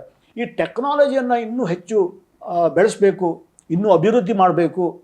ಇದು ನಮಗೆ ಅಂದರೆ ಜನಸಾಮಾನ್ಯರಿಗೂ ಅರ್ಥ ಆಗಬೇಕು ಅನ್ನೋಂಥ ಕಾರಣಕ್ಕಾಗಿ 6ನೇ ಕ್ಲಾಸಿಂದನೇ ಈ ಟೆಕ್ನಾಲಜಿ ಬೇಸ್ಡ್, ಸ್ಕಿಲ್ ಬೇಸ್ಡ್ ಅಂತ ಹೇಳ್ತೇವಲ್ಲ ಆ ಶಿಕ್ಷಣವನ್ನು ಕೊಡಲಿಕ್ಕೆ ಪ್ರಾರಂಭ ಮಾಡಿದ್ದು. ಅದು 6, 7, 8 ಈ 3 ಕ್ಲಾಸ್ಗಳಲ್ಲಿ ಅವರಿಗೆ ಟೆಕ್ನಾಲಜಿಯನ್ನು ಇಂಟ್ರೊಡ್ಯೂಸ್ ಮಾಡುವಂಥದ್ದನ್ನು ಸ್ಟಾರ್ಟ್ ಮಾಡಿದ್ರು. ಆಮೇಲೆ 9, 10, 11, 12 ಏನು ನಾವು PUC ಅಂತೀವಲ್ಲ, ಅದು ಆ್ಯಕ್ಚುಲಿ ಆ PUCಯನ್ನು ತೆಗೆದಿದ್ದಾರಲ್ಲಿ. ಅದ್ರ ಬದಲಿಗೆ 11, 12, 9, 10, 11, 12 ಅನ್ನೋದು ಹೈಸ್ಕೂಲ್ ಆಗಿದೆ. ಈ ಹೈಸ್ಕೂಲ್ ಲೆವೆಲ್ದಲ್ಲಿ ವಿದ್ಯಾರ್ಥಿಗಳು ತಮಗೆ ಬೇಕಾದಂಥ ಸಬ್ಜೆಕ್ಟನ್ನು, ಸ್ಟ್ರೀಮನ್ನು ಹೋಗ್ಬೋದು. ಮುಂದೆ ಡಿಗ್ರಿಗೆ ಹೋದಾಗ ಅವರಿಗೆ ಬೇರೆ ಬೇರೆ ಇದರಲ್ಲಿ ಸ್ಪೆಷಲೈಸೇಷನ್ ಮಾಡ್ಬೋದು. ಇಂಥ ಅದ್ಭುತವಾದ ಪರಿಕಲ್ಪನೆ ಇತ್ತು. ಇದನ್ನು ಅನೇಕ ರಾಜ್ಯಗಳು ಇಂಪ್ಲಿಮೆಂಟ್ ಮಾಡಿವೆ. ಈಗಾಗಲೇ ಹೇಳಿದ್ನ, ನಾನು ಆ್ಯಕ್ಚುಲಿ ರಾಜಕೀಯದಲ್ಲಿಲ್ಲ, ನಾನು ರಾಜಕೀಯ ಮಾತಾಡಲಿಕ್ಕೂ ಇಷ್ಟಪಡೋದಿಲ್ಲ. ಮತ್ತು ರಾಜಕೀಯ ವ್ಯಕ್ತಿಗಳು ಏನು ಹೇಳ್ತಾರೆ ಅದ್ರ ಬಗ್ಗೆ ನಾನು ಕಮೆಂಟು ಮಾಡಲಿಕ್ಕೆ ಹೋಗಲ್ಲ. ಸರಿ ತಪ್ಪು ಅನ್ನೋದನ್ನು ನಾನು ಹೇಳೋದಿಲ್ಲ. ಆದರೆ ರಾಜಕೀಯ ಕಾರಣದಿಂದ ಕರ್ನಾಟಕ NEPಯಲ್ಲಿ ವಂಚಿತ ಆಗಿದೆ. ಹಿಂದೆ ಬಿದ್ದಿಲ್ಲ, ವಂಚಿತ. NEP ನಮ್ಮಲ್ಲಿ ಇಲ್ಲ. ಈಗ ನಮ್ಮಲ್ಲಿ SCP ಅಂತ ಬರ್ತಾ ಇದೆ. ಅದು ಎಷ್ಟರ ಮಟ್ಟಿಗೆ ನಮ್ಮ ಪರಿಸರಕ್ಕೆ, ನಮ್ಮ ನಾಡು ನುಡಿಗೆ, ನಮ್ಮ ಭಾಷೆಗೆ, ನಮ್ಮ ಈ ಒಂದು ಮಣ್ಣಿನ ವಾಸನೆಗೆ ಅದೆಷ್ಟು ಪೂರಕ ಅಂತ ನನಗೆ ಗೊತ್ತಾಯಿಲ್ಲ. ಯಾಕಂತ ಹೇಳಿದ್ರೆ ಅದನ್ನು ಮಾಡಿದವರು ಯಾರೋ ಬೇರೆಯವರು ಅಂತ ತಿಳ್ಕೊಂಡಿದ್ದಾನೆ. ಅದು ನಮ್ಮ ಕರ್ನಾಟಕದವರೇ ಆಗಿದ್ದರೆ, ಕರ್ನಾಟಕದ ಭಾಷಾ ತಜ್ಞರಿರ್ಬೋದು, ಶಿಕ್ಷಣ ತಜ್ಞರಿರ್ಬೋದು, ಒಳ್ಳೆ ಇಂಟೆಲೆಕ್ಚುಯಲ್ ಪರ್ಸನ್ಸ್ ಇರ್ಬೋದು, ಅಂಥವ್ರು ಮಾಡಿದರೆ ಐ ವುಡ್ ಅಗ್ರೀಡ್. ಆದರೆ ನನಗೆ ಗೊತ್ತಿಲ್ಲ, ಯಾರೋ ಹೇಳಿದ್ದಾರೆ ಇದನ್ನು ಮಾಡಿದವರು ಬೇರೆಯವರು ಯಾರೋ ಅಂತ. ಅವರು ಎಷ್ಟು ಅದಕ್ಕೆ ನ್ಯಾಯ ಕೊಡ್ತಾರೆ ಅನ್ನೋದ್ರ ಬಗ್ಗೆ ನನಗೆ ಯಾವುದೂ ಕಲ್ಪನೆ ಇಲ್ಲ. ನನಗೆ ಗೊತ್ತಿಲ್ಲದ ವಿಷಯದ ಬಗ್ಗೆ ನಾನು ಕಾಮೆಂಟ್ ಮಾಡಲಿಕ್ಕೆ ಇಷ್ಟಪಡ್ತಾ ಇಲ್ಲ. ಬಟ್ ಡೆಫಿನೆಟ್ಲಿ ಕರ್ನಾಟಕ NEPಯಿಂದ ವಂಚಿತ ಆಗಿದೆ ಅನ್ನೋದು ನನ್ನ ಮನಸ್ಸಿಗೆ ಬಂದಿದೆ. ಇವತ್ತಿನ ಈ ಸ್ಪರ್ಧಾತ್ಮಕ ಯುಗದಲ್ಲಿ ಅತಿಯಾದ ಕಾಂಪಿಟೇಷನ್ ಇದೆ ಮಕ್ಕಳ ಮಧ್ಯೆ. ಕೇವಲ ಅಂಕ ಗಳಿಸು, ಅಲ್ಲಿ ಟಾಪರ್ ಆಗು, ಈ ಒಂದು ಮನಸ್ಥಿತಿ ಇಡೀ ಸಮಾಜದ್ದೇ ಮನಸ್ಥಿತಿ ಆಗ್ಬಿಟ್ಟಿದೆ. ಅತಿ ಕಾಂಪಿಟೇಷನ್ ಮಕ್ಕಳ ಮೇಲೆ ಯಾವ ರೀತಿ ಪ್ರಭಾವ ಬೀರ್ತಾ ಇದೆ? ಇದು ಮಕ್ಕಳ ಮೇಲೆ ತುಂಬ ಪ್ರೆಷರ್ ಬಿದ್ದಿದೆ. ಹಾಗಂತ ಇವತ್ತು ಏನಾಗಿದೆ ಅಂತ ಹೇಳಿದ್ರೆ ಎಲ್ಲ ಪೇರೆಂಟ್ಸು ಅದರ ಹಿಂದೆನೇ ಓಡ್ತಾ ಇದ್ದಾರೆ. ಇವತ್ತು ಏನಾಗಿದೆ ಅಂತ ಹೇಳಿದ್ರೆ LKG ಅಡ್ಮಿಷನ್ ಮಾಡಿ, ಯಾಕಂದರೆ ನಾ ಈಗ ಮೊದಲು ಕಾಲೇಜ್ನಲ್ಲಿದ್ದರು, ಈಗ ಒಂದು ಶಿಕ್ಷಣ ಸಂಸ್ಥೆಯಲ್ಲಿ ಅಡ್ಮಿಷನ್ ಟೈಮ್ನಲ್ಲಿದ್ದಾಗ ಅವ್ರು ಬಂದು ಕೇಳ್ತಾರೆ ನನ್ನ ಹತ್ರ, ಸರ್ ನನ್ನ ಮಗ ಮುಂದೆ ಇಂಜಿನಿಯರಿಂಗ್ ಮಾಡಬೇಕು LKGಯಲ್ಲಿ, ನಾವು SLC ಇರಬೇಕಾದ್ರೂ ಸಹ ಇಂಜಿನಿಯರಿಂಗ್ ಹೋಗಬೇಕೋ ಮೆಡಿಕಲಿಗೆ ಹೋಗಬೇಕೋ ಅಥವಾ ಬೇರೆ ಏನಾದರೂ ಮಾಡಬೇಕು ಅನ್ನೋದ್ರ ಬಗ್ಗೆ ನಮಗೆ ಅವು ಕಲ್ಪನೆ ಇಲ್ಲಾಗಿತ್ತು. ಆದರೆ ಇವತ್ತಿನ ಪೇರೆಂಟ್ಸು ಎಷ್ಟೊಂದು ಒತ್ತಡದಲ್ಲಿದ್ದಾರೆ ಅಥವಾ ಅವರ ಮಕ್ಕಳ ಭವಿಷ್ಯದ ಬಗ್ಗೆ ಎಷ್ಟೊಂದು ಯೋಚನೆ ಮಾಡ್ತಾ ಇದ್ದಾರೆ ಅಂತ ಹೇಳಿದ್ರೆ LKG ಬಂದಾಗಲೇ ಅವ್ರಿಗೆ ಏನಾಗಬೇಕಂತ ಹೇಳಿದ್ರೆ ಅವರು ಮುಂದೆ ಇಂಜಿನಿಯರಿಂಗ್ ಹೋಗಬೇಕು, ಮೆಡಿಕಲಿಗೆ ಹೋಗಬೇಕು ಅನ್ನುವಂಥ ಭಾವನೆ ಬರ್ತಾ ಇದೆ. ತಪ್ಪಲ್ಲ, ಯಾಕಂತ ಹೇಳಿದ್ರೆ ಪ್ರತಿಯೊಬ್ಬರಿಗೂ ಒಳ್ಳೆಯ ಬದುಕನ್ನು ಕಟ್ಕೊಳ್ಬೇಕಾದಂಥ ಒಂದು ಅನಿವಾರ್ಯತೆ ಇದೆ, ಅದು ಅವರ ಲೆಕ್ಕದಲ್ಲಿ ಸಮಂಜಸ. ಆದರೆ ಅದಕ್ಕಾಗಿ ವಿದ್ಯಾರ್ಥಿಗಳ ಮೇಲೆ ಎಷ್ಟು ಒತ್ತಡ ಕೊಡಬೇಕು ಅನ್ನೋದು. ಈಗ ನಾವು ಶಾಲೆಯಲ್ಲಿ ಪೇರೆಂಟ್ಸ್ ಮೀಟ್ ಮಾಡಿದಾಗ ನನಗೊಂದು ಇನ್ಸಿಡೆಂಟ್ ನೆನಪು ಬರ್ತಾ ಇದೆ. ಕೆಲವೊಂದು ಪೇರೆಂಟ್ಸ್ ಏನು ಹೇಳ್ತಾ ಇದ್ದಾರೆ ಅಂದರೆ, ಸರ್ ನೀವು ಕೊಡುವಂಥ ಹೋಮ್ವರ್ಕು ತುಂಬ ಹೆಚ್ಚಾಗ್ತಾ ಇದೆ ಅಂತ ಹೇಳ್ತಾ ಇದ್ರು. ಕೆಲವೊಂದು ಮಂದಿ ಅದೇ ಪೇರೆಂಟ್ ಮೀಟಿಂಗ್ನಲ್ಲೇ ಕೆಲವೊಂದು ಪೇರೆಂಟ್ಸ್ ಏನು ಹೇಳ್ತಾ ಇದ್ದಾರೆ ಅಂದರೆ, ಇಲ್ಲ ಸರ್ ನೀವು ತುಂಬ ಕಡಿಮೆ ಕೊಡ್ತಾ ಇದ್ದೀರಿ, ಹುಡುಗರಿಗೆ ಹೆಚ್ಚು ಮಾಡಿಸ್ಬೇಕ್ರಿ ಅನ್ನುವಂಥ ಹೇಳ್ತಿದ್ರು. ಅಂದರೆ ಆ್ಯಕ್ಚುಲಿ ಇವತ್ತು ಏನಾಗಿದೆ ಅಂತ ಹೇಳಿದ್ರೆ ಈ ಸ್ಕೂಲನ್ನು ನಡೆಸ್ತಾ ಇರುವಂಥ ಶಿಕ್ಷಕರಲ್ಲಿ ಮತ್ತು ನಾವು ಏನು ಆಡಳಿತ ಮಂಡಳಿ ಏನಿದೆಯಲ್ಲ ನಮಗೆ ತುಂಬ ಕನ್ಫ್ಯೂಷನ್, ಗೊಂದಲ. ಅಂದರೆ ಕೆಲವೊಂದು ಮಂದಿ ಪೇರೆಂಟ್ಸು ಹೋಮ್ವರ್ಕ್ ಕಡಿಮೆ ಅಂತಾರೆ, ಮತ್ತೊಬ್ಬರು ಹೆಚ್ಚು ಅಂತಾರೆ, ಇನ್ನೂ ಹೆಚ್ಚು ಕೊಡಬೇಕು ಅಂತಾರೆ. ಹೀಗಾಗಿ ನಮ್ಮ ಮಧ್ಯದಲ್ಲಿಯೇ ತಾಕಲಾಟ ಗೊಂದಲ ಆಗ್ಬಿಟ್ಟಿದೆ. ಅದಕ್ಕಾಗಿ ಇದು ಅಲ್ಟಿಮೇಟ್ಲಿ ಯಾರ ಮೇಲೆ ಪರಿಣಾಮ ಬೀಳ್ತದೆ ಅಂತ ಹೇಳಿದ್ರೆ ವಿದ್ಯಾರ್ಥಿಗಳ ಮೇಲೆ ಡೆಫಿನೆಟ್ಲಿ ಪರಿಣಾಮ ಬೀಳ್ತದೆ. ಮತ್ತು ಏನಾಗಿದೆ ಅಂತ ಹೇಳಿದ್ರೆ ಇವತ್ತೆಲ್ಲ ಮಾರ್ಕ್ಸ್ವಾದಿಗಳು ಅಂದರೆ ಅಂಕವೀರರು ಗೊತ್ತದಲ್ಲ, ಅವರಿಗೆ ಅಂಕ ಬಿಟ್ಟು ಬೇರೆ ಏನೂ ಗೊತ್ತಿಲ್ಲ. ನಾವೀಗ ನಮ್ಮ ವಿದ್ಯಾರ್ಥಿಗಳಲ್ಲಿ ಈ ಪಠ್ಯೇತರ ಚಟುವಟಿಕೆಗಳಲ್ಲಿ ಭಾಗವಹಿಸಬೇಕು ಅಂತ ಅಂದರೆ ನಾವು ಹುಡುಕ್ಬೇಕು ಅವರನ್ನು. ಮೊದಲು ಭಾಷಣದಲ್ಲಿ, ನಿಬಂಧ ಬರೆಯೋದ್ರಲ್ಲಿ, ಪ್ರಬಂಧ ಬರೆಯೋದ್ರಲ್ಲಿ, ಆಮೇಲೆ ಈ ಬೇರೆ ಬೇರೆ ಅಂದರೆ ಈ ವಸ್ತು ಪ್ರದರ್ಶನ ಗೊತ್ತದಲ್ಲ, ಮತ್ತು ಬೇರೆ ಬೇರೆ ಕ್ರಿಯೇಟಿವ್ ಆಗಿ, ಆಮೇಲೆ ಸ್ಪೋರ್ಟ್ಸ್ನಲ್ಲಿ ಆಟ ಪಾಠಗಳಲ್ಲಿ ಆವಾಗೆಲ್ಲ ಏನಾಗಿತ್ತು ಅಂತ ಹೇಳಿದ್ರೆ ದೇಶೀಯವಾದಂಥ ಅನೇಕ ಕ್ರೀಡೆಗಳಿದ್ದು, ಕಬಡ್ಡಿ, ಖೋ ಖೋ, ಲಗೋರಿ ಇಂಥ ಆಟಗಳು ಇವೆಲ್ಲ ಮಾಯ ಆಗಿಬಿಟ್ಟಿದೆ. ಇವತ್ತೇನಾಗಿದೆ ಅಂತ ಹೇಳಿದ್ರೆ ನಮಗೆಲ್ಲ ಗೊತ್ತಿರೋದು ಕ್ರಿಕೆಟ್ ಒಂದೇ. ಇನ್ನು ಸ್ವಲ್ಪ ಹೈಫೈ ಇದ್ದವರಿಗೆ ಫುಟ್ಬಾಲ್ ಗೊತ್ತಿದೆ. ಬೆಂಗಳೂರಂಥ ಊರಲ್ಲಿ ಫುಟ್ಬಾಲ್ ಬಗ್ಗೆ ಗೊತ್ತಿದೆ. ಯಾಕಂದರೆ ಅವೆರಡು ಯಾಕೆ ಗೊತ್ತಿದೆ ಅಂತ ಹೇಳಿದ್ರೆ ಪೇರೆಂಟ್ಸಿಗೆ ಗೊತ್ತಿದೆ. ನನ್ನ ಮಗ ಅಚಾನಕ್ಕಾಗಿ ಎಲ್ಲಾದರೂ IPL ಆಡ್ದ ಅಂತ ಹೇಳಿದ್ರೆ ಅವನ ಕೋಟಿಗಟ್ಟಲೆ ರೂಪಾಯಿ ದುಡ್ದಾನೆ ಅಂತಲೇ ಅರ್ಥ. ಅಥವಾ ಇಂಗ್ಲೀಷ್ ಪ್ರೀಮಿಯರ್ ಲೀಗ್ನಲ್ಲೋ ಯುರೋಪಿಯನ್ ಪ್ರೀಮಿಯರ್ ಲೀಗ್ನಲ್ಲೋ ಫುಟ್ಬಾಲ್ನಲ್ಲಿ ಪಾರ್ಟಿಸಿಪೇಟ್ ಮಾಡ್ದ ಅಂತ ಹೇಳಿದ್ರೆ ಅವ ಮಿಲಿಯನಿಯರ್ ಆಗಿಬಿಡ್ತಾನೆ. ಹೀಗಾಗಿ ಏನಾಗಿದೆ ಅಂದರೆ ಅಲ್ಲೂ ಸಹ ಈ ದುಡ್ಡಿನ ವಿಷಯದನ್ನೇ ಬಂದಿದೆ ಬಿಟ್ಟರೆ ಬೇರೆ ಯಾವುದೂ ಇಲ್ಲ. ಸಾಮಾಜಿಕವಾಗಿ ನಮ್ಮ ಕರ್ತವ್ಯಗಳೇನು, ನೈತಿಕವಾಗಿ ನಮ್ಮ ಕರ್ತವ್ಯಗಳೇನು ಅನ್ನೋದ್ರ ಬಗ್ಗೆ ಭಾಳಷ್ಟು ಮಂದಿ ಪೇರೆಂಟ್ಸು ಕಡಿಮೆ ಯೋಚನೆ ಮಾಡ್ತಾರೆ. ಹೀಗಾಗಿ ಏನಾಗಿದೆ ಅಂತ ಹೇಳಿದ್ರೆ ನಮ್ಮ ಮಕ್ಕಳು ಒಂದು ರೀತಿ ATM ಇದ್ದಾಗೆ ಗೊತ್ತದಲ್ಲ, ಮುಂದೆ ಅವರು ATM ಆಗಬೇಕು ಗೊತ್ತದಲ್ಲ, ಹಣ ಎಣಿಸೋ ಮಷಿನ್ ಆಗಬೇಕು ಅವರು. ಆ ರೀತಿ ಆಲ್ ಟೈಮ್ ಮನಿ ಅವ್ರು ಕೇಳಿದಾಗ ನಮಗೆ ದುಡ್ಡು ಕೊಡಬೇಕು, ನಾವು ಖರ್ಚು ಮಾಡ್ತಾ ಇದ್ದೇವಲ್ಲ ಅನ್ನೋಂಥ ಭಾವನೆ ಇದೆ. ಬಟ್ ಅದನ್ನೇ ಸ್ವಲ್ಪ ಪಾಸಿಟಿವ್ ಆಗೂ ಮಾಡ್ಬೋದು. ವಿದ್ಯಾರ್ಥಿಗಳಿಗೆ ಸಣ್ಣಕ್ಕಿರಬೇಕಾದ್ರೆ ಅವರ ಪ್ರತಿಭೆಗಳನ್ನು ಗುರುತಿಸಿ, ಕೆಲವೊಂದು ಮಂದಿ ಒಳ್ಳೆ ಆಟಗಾರರು ಇರ್ತಾರೆ. ಇವತ್ತು ಏನಾಗಿದೆ ಅಂತ ಹೇಳಿದ್ರೆ ಯಾವ ಫೀಲ್ಡ್ ಸಹ ಕಡಿಮೆ ಅಂತ ಇಲ್ಲ. ನಾವು ಮೊದಲೇನು ಮಾಡ್ತಿದ್ವಿ ಅಂದರೆ ಮೊದಲೆಲ್ಲ BSc BCom BA ಮಾಡಿದಾಗ ಒಂದು ಒಳ್ಳೆ ನೌಕರಿ ಸಿಗ್ತಿದ್ವು ಗೌರ್ಮೆಂಟ್ನಲ್ಲಿ. ಕಂಪ್ನಿಗಳು ಹೆಚ್ಚಾದವು, ಕಾರ್ಪೊರೇಟ್ ವಲಯ ಅಂತ ಏನು ಹೇಳ್ತೀವಲ್ಲ ಅದು ಹೆಚ್ಚಾದವು. ಆವಾಗ ಏನಾಯ್ತು ಅಂತ ಹೇಳಿದ್ರೆ ನೌಕರಿಗಳ ಸಂಖ್ಯೆ ಹೆಚ್ಚಾಗ್ತಾ ಹೋಯಿತು. ಆವಾಗ ಇಂಜಿನಿಯರಿಂಗು, ಮೆಡಿಸಿನ್ನು, ಅದಕ್ಕೆ ರಿಲೇಟೆಡ್ ಆದಂಥ ಬೇರೆ ಬೇರೆ ಫೀಲ್ಡ್ಗಳು ಅವೆಲ್ಲ ಬರ್ಲಿಕ್ಕೆ ಹತ್ತವು ಗೊತ್ತದಲ್ಲ. ಹೀಗಾಗಿ ನೀವತ್ತು ಹೇಳ್ತೇನೆ ಕೇಳ್ರಿ, ನಾನು ನಮ್ಮ ವಿದ್ಯಾರ್ಥಿಗಳಿಗೆ ಭಾಳಷ್ಟು ಮಂದಿಗೆ ಹೇಳ್ತಾ ಇದ್ದೇನೆ, ನೀವು ಯಾಕೆ why you think only about medicine and engineering? Beyond that there are many fields which can be which can offer you very lucrative jobs. ಈಗ ಫಾರ್ ಎಕ್ಸಾಂಪಲ್ ಈಗ ಡೆಲ್ಲಿ ಸ್ಕೂಲ್ ಆಫ್ ಎಕಾನಮಿಕ್ಸ್ ಅಂತ ಇದೆ, ಬೆಂಗಳೂರು ಸ್ಕೂಲ್ ಆಫ್ ಎಕಾನಮಿಕ್ಸ್ ಅಂತ ಇದೆ, Delhi school of law ಅಂತ ಇದೆ. ಇಂಥ ಕಡೆಗೆ ಓದಿದ್ರೆ ಗೊತ್ತದಲ್ಲ ಎಷ್ಟೊಂದು ಅವರಿಗೆ ಅವಕಾಶಗಳಿವೆ ಗೊತ್ತದಲ್ಲ. ಇವತ್ತು ಚಾರ್ಟರ್ಡ್ ಅಕೌಂಟೆಂಟ್ಸ್ ಅದ್ರ ಬಗ್ಗೆ ಕೇಳಿರ್ಬೋದು. ಯಾವಾಗ ಒಂದು ಸಲ ನಾನು 1-2 ವರ್ಷದಿಂದ ಪೇಪರಲ್ಲಿ ಓದಿದ್ದೆ, ಭಾರತಕ್ಕೆ 5 ಲಕ್ಷ ಮಂದಿ ಚಾರ್ಟರ್ಡ್ ಅಕೌಂಟೆಂಟ್ಸ್ ಅವಶ್ಯಕತೆ ಇದೆ ಅಂತ. ಇವತ್ತು ಕೆಲವೇ ವಿದ್ಯಾರ್ಥಿಗಳು ಮಾತ್ರ ಈ CA ಬಗ್ಗೆ ಯೋಚನೆ ಮಾಡ್ತಾರೆ. ಹೀಗಾಗಿ CA, CS, CMA ಕೋರ್ಸ್ಗಳು ಇವೆಲ್ಲ ಏನಾಗಿದೆ ಅಂತ ಹೇಳಿದ್ರೆ ಅದ್ಭುತವಾದಂಥ ಕೋರ್ಸ್ಗಳು. ಈ ವಕೀಲಿ ರೀತಿ ಸಹ ಅದ್ಭುತವಾದ್ದು. ನೀವು ನ್ಯಾಯ ಕೊಡುವಂಥ ಒಂದು ಇದೆಯಲ್ಲ, ಈ ವೃತ್ತಿ ಇದೆಯಲ್ಲ, ಅದು ಈ ಸಮಾಜವನ್ನೇ ಬದಲು ಮಾಡ್ಬೋದಾದಂಥ ಒಂದು ಶಕ್ತಿಯನ್ನು ಹೊಂದಿದೆ. ಅದಕ್ಕಾಗಿ ಇದ್ರ ಬಗ್ಗೆ ಯೋಚನೆ ಮಾಡ್ಬೋದು. ಇನ್ನು ಸೈನ್ಸ್ನಲ್ಲೇ ಫಾರೆಸ್ಟ್ರಿ ಇದೆ, BSc ಫಾರೆಸ್ಟ್ರಿ. ಆಮೇಲೆ BSc horticulture, BSc agriculture, veterinary science, Ayurvedic, yoga, ಇವೆಲ್ಲ ಕೋರ್ಸ್ಗಳು ತುಂಬ ಅದ್ಭುತವಾಗಿ ಇವತ್ತು ಏನಾಗಿದೆ ಅಂತ ಹೇಳಿದ್ರೆ, ನಾವು ದುಡ್ಡು ಮಾಡ್ತಾ ಇದ್ದೇವೆ, ಆ ದುಡ್ಡಷ್ಟು ಖರ್ಚಾಗೋದು ನಮ್ಮ ಆರೋಗ್ಯಕ್ಕೆ. 40 ವರ್ಷ ತನಕ ನಾವು ಯಂತ್ರದಂತೆ ದುಡಿತೇವೆ, 40 ವರ್ಷ ನಂತರ ಆ ದುಡಿದದನ್ನೆಲ್ಲ ಆರೋಗ್ಯಕ್ಕಾಗಿ ಖರ್ಚು ಮಾಡ್ತಾ ಇದ್ದೇವೆ. ಅದಕ್ಕಾಗಿ ಈಗಲಿಂದನೇ ಯೋಗ, ಪ್ರಾಣಾಯಾಮ, ಧ್ಯಾನ, ವ್ಯಾಯಾಮ, ನಡಿಗೆ ಇವನ್ನೆಲ್ಲ ಮಾಡಿಕೊಂಡ್ರೆ ನಮಗೇನಾಗಿದೆ ಅಂತ ಹೇಳಿದ್ರೆ ನಮ್ಮ ಆರೋಗ್ಯವನ್ನು ಚೆನ್ನಾಗಿ ಇಟ್ಕೊಳ್ಬೋದು. ಅದರ ಸಂಗಡ ನಮ್ಮ ಕುಟುಂಬದ ಆರೋಗ್ಯನೂ ಚೆನ್ನಾಗಿರ್ತದೆ, ಸಾಮಾಜಿಕ ಆರೋಗ್ಯ ಚೆನ್ನಾಗಿರ್ತದೆ, ಮತ್ತು ಒಳ್ಳೆ ಆರೋಗ್ಯವಂತ ಸಮಾಜ ಇದ್ದರೆ ಏನಾಗ್ತದೆ ಅಂತ ಹೇಳಿದ್ರೆ ದೇಶದ GDPಯನ್ನು ಸಹ ಹೆಚ್ಚು ಮಾಡ್ತದೆ. ಅದು ಭಾಳಷ್ಟು ಮಂದಿಗೆ ನಾವು GDP ಅಂತ ಹೇಳಿದ್ರೆ ಏನೋ ಇಂಡಸ್ಟ್ರಿಯಲ್ ಪ್ರೊಡಕ್ಷನ್, ಅಗ್ರಿಕಲ್ಚರ್ ಪ್ರೊಡಕ್ಷನ್ ಅಂತ ಅಷ್ಟೇ ತಿಳ್ಕೊಂಡಿದ್ದೇವೆ. ಈ ಹ್ಯೂಮನ್ ರಿಸೋರ್ಸ್ ಇದೆಯಲ್ಲ, ಆರೋಗ್ಯವಂತವಾದಂಥ ಒಂದು ಮನುಷ್ಯ ದೇಶದ GDPಗೆ ಸಹ ಅದ್ಭುತವಾದಂಥ ಕಾಂಟ್ರಿಬ್ಯೂಷನನ್ನು ಕೊಡ್ಬೋದು. ಇದು ನನ್ನ ಭಾವನೆ. ಇದು ಕಳೆದ 2 ವರ್ಷದಿಂದ ಶುರುವಾಯಿತು doctor Bhaskar Swadi memorial lions PU college ಅಂತ. ಭಾರಿ ಸಂಚಲನ ಸೃಷ್ಟಿ ಮಾಡಿದೆ ಕೇವಲ 2 ವರ್ಷದ ನಡುವೆ. ಏನೇನೆಲ್ಲ ಸ್ಪೆಷಾಲಿಟೀಸ್ ಇದೆ ಸರ್ ಅದರಲ್ಲಿ?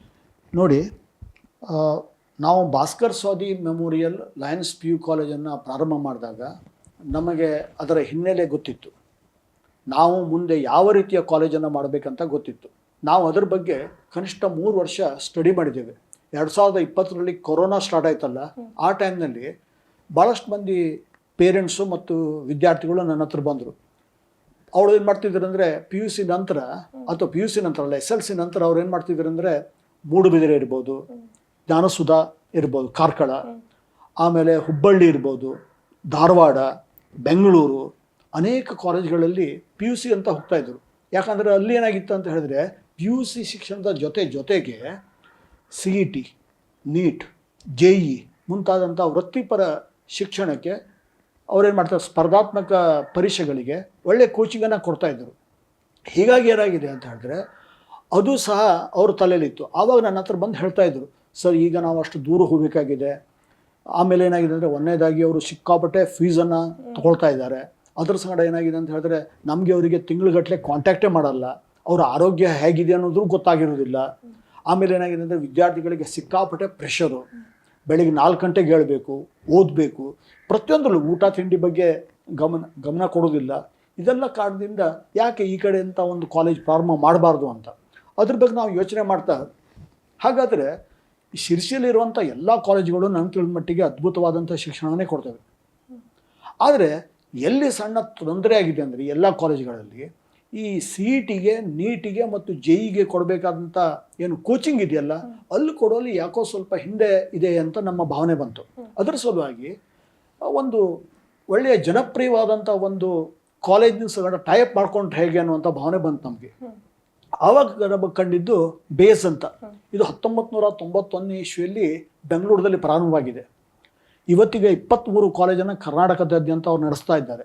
ಮತ್ತು ಅವರಲ್ಲಿ ಶಿಕ್ಷಣ ಪಡೆದಂಥ ವಿದ್ಯಾರ್ಥಿಗಳು PU ಕಾಲೇಜನ್ನು ಮಾತ್ರ ಮಾಡ್ತಾ ಇದ್ದಾರೆ. ಅವ್ರು ಮಾಡ್ತಾ ಇರೋದು ಬರೀ PU ಕಾಲೇಜ್ ಮಾತ್ರ.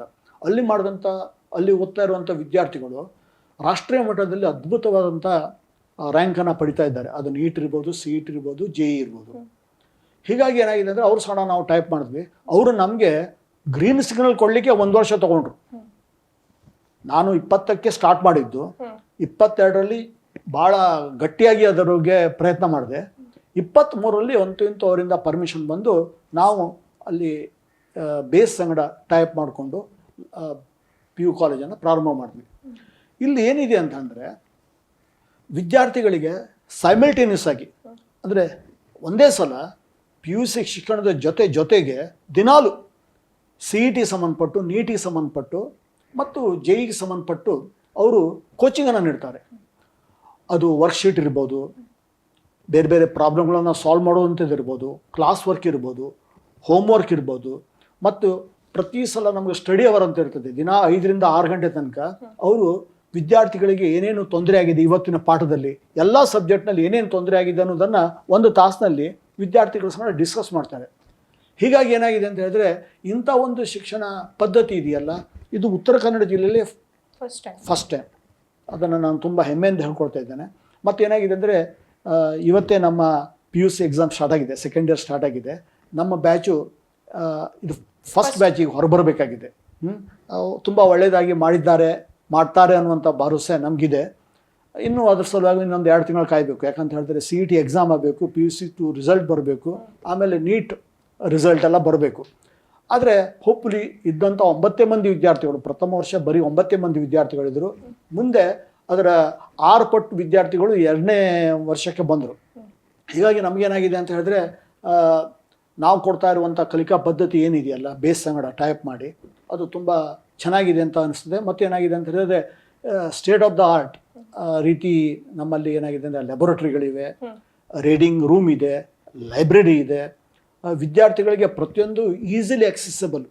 ಮತ್ತೇನು ಮಾಡ್ತಾ ಇದ್ದೇವೆ ಅಂತ ಹೇಳಿದ್ರೆ ನಾವು ನಮ್ಮ ವಿದ್ಯಾರ್ಥಿಗಳನ್ನು ನಮ್ಮ ಮಕ್ಕಳು ಅನ್ನುವಂಥ ರೀತಿಯಲ್ಲಿ ನಾವು ಮತ್ತು ನಮ್ಮ ಟೀಚರ್ಸ್ ಇದ್ದಾರಲ್ಲ ಅವ್ರು ನೋಡ್ಕೊಳ್ತಾ ಇದ್ದಾರೆ. ಮತ್ತೇನಾಗಿದೆ ಅಂತ ಹೇಳಿದ್ರೆ ಈ PUC ಕಾಲೇಜಿನ ಎಲ್ಲ ಟೀಚರ್ಸ್ ಸಹ ಬೇಸ್ನಲ್ಲಿ ಟ್ರೈನಿಂಗ್ ಪಡ್ಕೊಬಂದವರು ಇದ್ದಾರೆ. ಬೇಸ್ನಲ್ಲಿ ಎಲ್ಲರೂ ಬೇಸ್ ಕಾಲೇಜಿನಿಂದನೇ ಬಂದವರು, ಅವರು ಬೆಂಗಳೂರಿನಿಂದನೇ ಬಂದವರು ಟ್ರೈನಿಂಗನ್ನು ಪಡ್ಕೊಂಡು ಬಂದಿದ್ದಾರೆ. CET ಬಗ್ಗೆ ಬೇರೆ ಬ್ಯಾಚು, ನೀಟ್ ಬಗ್ಗೆ ಬೇರೆ ಬ್ಯಾಚು, ಹೀಗಿದೆ ನಮ್ಮಲ್ಲಿ. ನಾವೇನು ಮಾಡ್ತೇವೆ ಅಂದರೆ PUCಯಲ್ಲಿ ಒಂದು 40 ಮಂದಿ ವಿದ್ಯಾರ್ಥಿಗಳಿದ್ದರೆ ಒಂದು 22 ಮಂದಿ ವಿದ್ಯಾರ್ಥಿಗಳು ನೀಟಿಗೆ ಸಂಬಂಧಪಟ್ಟು ಓದ್ತಾ ಇರ್ತಾರೆ, ಅವರಿಗೆ ಒಂದು ಬ್ಯಾಚು. ಇನ್ನು ಎಂಜಿನಿಯರಿಂಗ್ ಸಂಬಂಧಪಟ್ಟಂಥ ವಿದ್ಯಾರ್ಥಿಗಳು ಅವ್ರದ್ದೇ ಸೆಪರೇಟ್ ಆದಂಥ ಬ್ಯಾಚು. ಅವರ ಕರಿಕ್ಯುಲಮೇ ಬೇರೆ, ಇವ್ರ ಕರಿಕ್ಯುಲಮೇ ಬೇರೆ. ಅವರಿಗೆ ಎರಡೇ ಸೇಮ್ ಟೀಚರೇ ಅವರಿಗೆ ಕ್ಲಾಸ್ ತೊಗೊಂಡ್ರು ಸಹ ಪದ್ಧತಿಗಳು ಬೇರೆ ಬೇರೆನೇ ಇರ್ತದೆ. ಅಂದರೆ they will concentrate only on NEET ಅಥವಾ they will concentrate on CET, ಈ ರೀತಿ ಮಾಡ್ತಾ ಇರ್ತಾರೆ. ಹೀಗಾಗಿ ಏನಾಗಿದೆ ಅಂತ ಹೇಳಿದ್ರೆ ಈ ರೀತಿ ಕಲಿಕಾ ಪದ್ಧತಿ ವಿದ್ಯಾರ್ಥಿಗಳ ಮೇಲೆ ಭಾರ ಕಡಿಮೆ ಮಾಡಿದೆ. ಮತ್ತೇನಾಗಿದೆ ಅಂತ ಹೇಳಿದ್ರೆ ಬೆಳಿಗ್ಗೆ 9 ಗಂಟೆಯಿಂದ 6 ಗಂಟೆ ತನಕ ಕ್ಯಾಂಪಸಲ್ಲಿ ಇರ್ತಾರೆ ಅವರು. ಹೀಗಾಗಿ ಏನಾಗಿದೆ ಅಂದರೆ ಅವರ ಮೆಜಾರಿಟಿ ಟೈಮನ್ನು ಮತ್ತು ಕ್ವಾಲಿಟಿ ಟೈಮನ್ನು ಅವರು they spend in our campus only. ಹೀಗಾಗಿ ಏನಾಗಿದೆ ಮತ್ತು ವಿದ್ಯಾರ್ಥಿಗಳಿಗೆ ಯಾವಾಗಲೂ ನಮ್ಮ ಟೀಚರ್ಸು ಅವೈಲೇಬಲ್ ಇರ್ತಾರೆ. ನಮ್ಮ ಟೀಚರ್ಸ್ಗೆ ನಾವು 9 ಗಂಟೆಗೆ ಅಂದರೆ ಅವ್ರು 8 ಗಂಟೆ ಬರ್ತಾರೆ. 6 ಗಂಟೆ ತನಕ ಇರಬೇಕಂತ ಹೇಳಿದ್ರೆ ಸರ್ ಮತ್ತು ಬೇಕಾದ್ರೆ 1 ತಾಸು ಇರ್ತೇವೆ ಅಂತ ಹೇಳುವಂಥ ಟೀಚರ್ಸು ಈಗ ಅಪರೂಪ ಅಂಥ ಟೀಚರ್ಸು, ಅಂಥ ಟೀಚರ್ಸ್ ನಮ್ಮಲ್ಲಿದ್ದಾರೆ. ಹೀಗಾಗಿ ಏನಾಗಿದೆ ಅಂತ ಹೇಳಿದ್ರೆ ವಿದ್ಯಾರ್ಥಿಗಳಿಗೆ ಈ ಒಂದು ಕರಿಕ್ಯುಲಮನ್ನು ಕಂಪ್ಲೀಟ್ ಮಾಡಲಿಕ್ಕೆ, ಅವರ ಪ್ರಾಬ್ಲಮ್ಗಳನ್ನ ಸಾಲ್ವ್ ಮಾಡಲಿಕ್ಕೆ ತುಂಬ ಅನುಕೂಲವಾದಂಥ ವಾತಾವರಣನ ನಾವು ನಿರ್ಮಾಣ ಮಾಡಿದ್ದೇವೆ. ಆದರೆ ನಿಮ್ಗೆ ಗೊತ್ತಿದೆ, ಹೊಸದಾಗಿ ಸ್ಟಾರ್ಟ್ ಮಾಡಿದಾಗ ಒಂದೇ ವರ್ಷದಲ್ಲಿ ಎಲ್ಲ ರಿಸಲ್ಟ್ ಬರ್ತದೆ ಅಂತ ಹೇಳಲಿಕ್ಕೆ ಆಗೋದಿಲ್ಲ. ನಾವು ಇನ್ನೂ 1 ವರ್ಷ 2 ವರ್ಷ ಕಾಯಬೇಕು. ಆದರೆ definitely it is going to be a landmark college in the days to come ಅಂತ ನಾನು ಡೆಫಿನೆಟ್ಟಾಗಿ ದೃಢ ಮನಸ್ಸಿಂದ ಹೇಳ್ತಾ ಇದ್ದೇನೆ. ಅದೇ ಈ ವರ್ಷ ನಾವೇನು ಮಾಡಿದ್ವಿ ಅಂದರೆ ಹಾಗಾದರೆ ಬರೀ ಸೈನ್ಸಿಗೆ ಮಾತ್ರ ಹೆಲ್ಪ್ ಮಾಡಬೇಕು ಹೇಗೆ ಅಂತ ಬಂತು. ಹಾಗಾದರೆ ಬೇರೆ ವಿದ್ಯಾರ್ಥಿಗಳು ಅಲ್ವೋ ಅವಾಗ ಏನು ಮಾಡಿದ್ವಿ ಅಂದರೆ ಕಾಮರ್ಸನ್ನು ಸ್ಟಾರ್ಟ್ ಮಾಡಿದ್ವಿ. ಮತ್ತು ಕಾಮರ್ಸಲ್ಲೂ ವಿತ್ ಎ ಡಿಫರೆನ್ಸು ನಿಮಗೆಲ್ಲ ಗೊತ್ತಿರ್ಬೋದು, ಶಿರ್ಷಿಯಲ್ಲಿ ಪ್ರೊಫೆಸರ್ ರವಿ ಹೆಗಡೆ ಅಂತ ಅವರು ಅಕೌಂಟೆನ್ಸಿ ವರ್ಲ್ಡ್ ಅಂತ ಮಾಡಿದ್ದಾರೆ. ಅವ್ರ ಸಂಗಡ ನಾವು ಟೈಪ್ ಮಾಡ್ಕೊಂಡ್ವಿ. ಒಳ್ಳೆಯ ಕಾಮರ್ಸ್ ಶಿಕ್ಷಣದೊಂದಿಗೆ ಓದೋದಿಲ್ಲ CA, CS ಮತ್ತು CMA ಫೌಂಡೇಶನ್ ಕೋರ್ಸನ್ನು ಸಹ ಸೈಮಲ್ಟೇನಿಯಸ್ ಆಗಿ ನಾವು ಮಾಡಿದ್ದೇವೆ. ಹೀಗಾಗಿ ಏನಾಗಿದೆ ಅಂತ ಹೇಳಿದ್ರೆ ಕಾಮರ್ಸ್ ವಿಭಾಗದಲ್ಲಿ ಆಸಕ್ತಿ ಇರುವಂಥ ಒಳ್ಳೆಯ ವಿದ್ಯಾರ್ಥಿಗಳು ನಮ್ಮಲ್ಲಿ ಬಂದರೆ ಅವರಿಗೆ ಡೆಫಿನೆಟ್ಲಿ ಅವರು 2 ವರ್ಷದಲ್ಲಿ PUC 2ನೇ ವರ್ಷ ಮುಗಿದ್ರೊಳಗೆ ಅವರು CA ಫೌಂಡೇಶನ್ ಕೋರ್ಸನ್ನು ಮುಗಿಸ್ತಾರೆ ಅನ್ನುವಂಥ ಭಾವನೆ ನಮ್ಮಲ್ಲಿದೆ. ಯಾಕಂತ ಹೇಳಿದ್ರೆ ಅವರಿಗೆ ಆ ರೀತಿಯಾದಂಥ ಕೋಚಿಂಗನ್ನು ನಾವೇ ನೀಡ್ತಾ ಇದ್ದೇವೆ. ಮತ್ತು ಎಲ್ಲ ಪ್ರೊಫೆಷನಲ್ಸೇ ಇದ್ದಾರೆ. ಈಗ CA ಫೌಂಡೇಶನ್ ಕೋರ್ಸಿಗೆ ನಮ್ಮಲ್ಲಿ ರವಿ ಹೆಗಡೆ ಇರ್ಬೋದು, ರವೀಂದ್ರ ಹೆಗಡೆ ಇರ್ಬೋದು, ಉಳಿದ ಉಪನ್ಯಾಸಕರು ಸಹ ಸಿಲೆಬಸ್ಸನ್ನು ನೋಡಿ ಆ ಸಿಲೆಬಸ್ಗೆ ಸಂಬಂಧಪಟ್ಟಂಥ ಎಲ್ಲ ನೋಟ್ಸನ್ನು ಅವರೇ ರೆಡಿ ಮಾಡಿ, ಅಂದರೆ ಬೇರೆ ಬೇರೆ ಕ್ವಶನ್ ಪೇಪರ್ಸು ಬೇರೆ ಬೇರೆ ನೋಟ್ಸನ್ನು ರೆಫರ್ ಮಾಡಿಕೊಂಡು ಅವರೇ ನೋಟ್ಸನ್ನು ಪ್ರಿಪೇರ್ ಮಾಡಿ ವಿದ್ಯಾರ್ಥಿಗಳಿಗೆ ಅದನ್ನು ಕೊಟ್ಟು ಅವರನ್ನು ತಯಾರು ಮಾಡ್ತಾ ಇದ್ದಾರೆ. ಈಗ ಇನ್ನೊಂದು 2 ವರ್ಷದಲ್ಲಿ ಅದರ ರಿಸಲ್ಟು ಸಹ ನಾವು ಬಂದಾಗ ನಾವು ಈಗಾಗಲೇ ನಿಮ್ಗೆ ಹೇಳಿದೆ ಈ ಕಾಲೇಜು ಒಂದು ಅತ್ಯುತ್ತಮವಾದ ಕಾಲೇಜುಗಳಲ್ಲಿ ಒಂದು ಆಗ್ತದೆ ಅನ್ನೋದರಲ್ಲಿ ನಿಸ್ಸಂಶಯ. ನನಗಂತೂ ಅದರ ಬಗ್ಗೆ ಪಕ್ಕಾ ವಿಶ್ವಾಸ ಇದೆ, ಭರವಸೆ ಇದೆ. ಮತ್ತು ಮತ್ತೊಂದು ವಿಷಯ, ಈಗ ಬೇರೆ ಊರಿಗೆ ಹೋದಾಗ ನೀವು ಹೆಚ್ಚು ಫೀಸ್ ಖರ್ಚು ಮಾಡಬೇಕು. ಮತ್ತು ನನ್ನ ಮಕ್ಕಳಲ್ಲಿ ಹೇಗಿದ್ದಾರೋ ಅನ್ನೋದ್ರ ಬಗ್ಗೆ ಇಲ್ಲಿ ಆಲೋಚನೆ, ವಿದ್ಯಾರ್ಥಿಗಳಿಗೆ ಒತ್ತಡ, ಇವೆಲ್ಲ ಹೊರಗಡೆ ಹೋದಾಗ ಆಗ್ತದೆ. ಅವರು ಊಟ ಹೇಗೆ ಮಾಡ್ತಾ ಇದ್ದಾರೋ, ತಿಂಡಿ ಹೇಗೆ ಮಾಡ್ತಾ ಇದ್ದಾರೋ, ಅವ್ರ ಆರೋಗ್ಯ ಸರಿ ಇದೆಯೋ ಹೇಗೆ, ಅವ್ರಿಗೆ ಪ್ರೆಷರ್ ಆಗ್ತಾ ಇದೆಯೋ ಹೇಗೆ ಅನ್ನುವಂಥ ಕಲ್ಪನೆಗಳು ನಮಗೂ ಬರ್ತಾ ಇವೆ ಮತ್ತು ವಿದ್ಯಾರ್ಥಿಗಳು ಇರ್ತದೆ. ಹೀಗಾಗಿ ಏನಾಗಿದೆ ಅಂದರೆ ದುಡ್ಡನ್ನು ಹೆಚ್ಚು ಖರ್ಚು ಮಾಡಬೇಕು. ಅದರ ಸಂಗಡ ಇವೆಲ್ಲ ಮಾನಸಿಕ ಒತ್ತಡಗಳು, ಇದನ್ನು ನಾವು ಕಡಿಮೆ ಮಾಡಬೇಕಂತ ನಾವು ಈ ಕಾಲೇಜನ್ನು ಮಾಡಿದ್ದು. ಅದಕ್ಕಾಗಿ ಶಿರ್ಸಿ ಜನತೆಯಲ್ಲಿ ನಾನು ಒಂದು ರಿಕ್ವೆಸ್ಟ್ ಮಾಡ್ತಾ ಇದ್ದೇನೆ, ನಮ್ಮಲ್ಲಿ ಬನ್ನಿ. ಆಮೇಲೆ ತುಂಬ ಒಳ್ಳೆಯದಾದಂಥ ಪರಿಸರ ಇದೆ. ನಮ್ಮ ಕಾಲೇಜ್ ಅಂದರೆ ಅದೇ ಒಂದು ರೀತಿ ಹೈಸ್ಕೂಲ್ ಇದ್ದಾಗೆ, ಗೊತ್ತಾಯ್ತಲ್ಲ. ಹೈಸ್ಕೂಲಿಗೆ ಮತ್ತು ಕಾಲೇಜ್ಗೆ ಯಾವುದೇ ವ್ಯತ್ಯಾಸನೇ ಇಲ್ಲ. ಅಂಥ ಒಂದು ವಾತಾವರಣದಲ್ಲಿ ವಿದ್ಯಾರ್ಥಿಗಳನ್ನು ನಾವು ಪ್ರಿಪೇರ್ ಮಾಡ್ತಾ ಇದ್ದೇವೆ.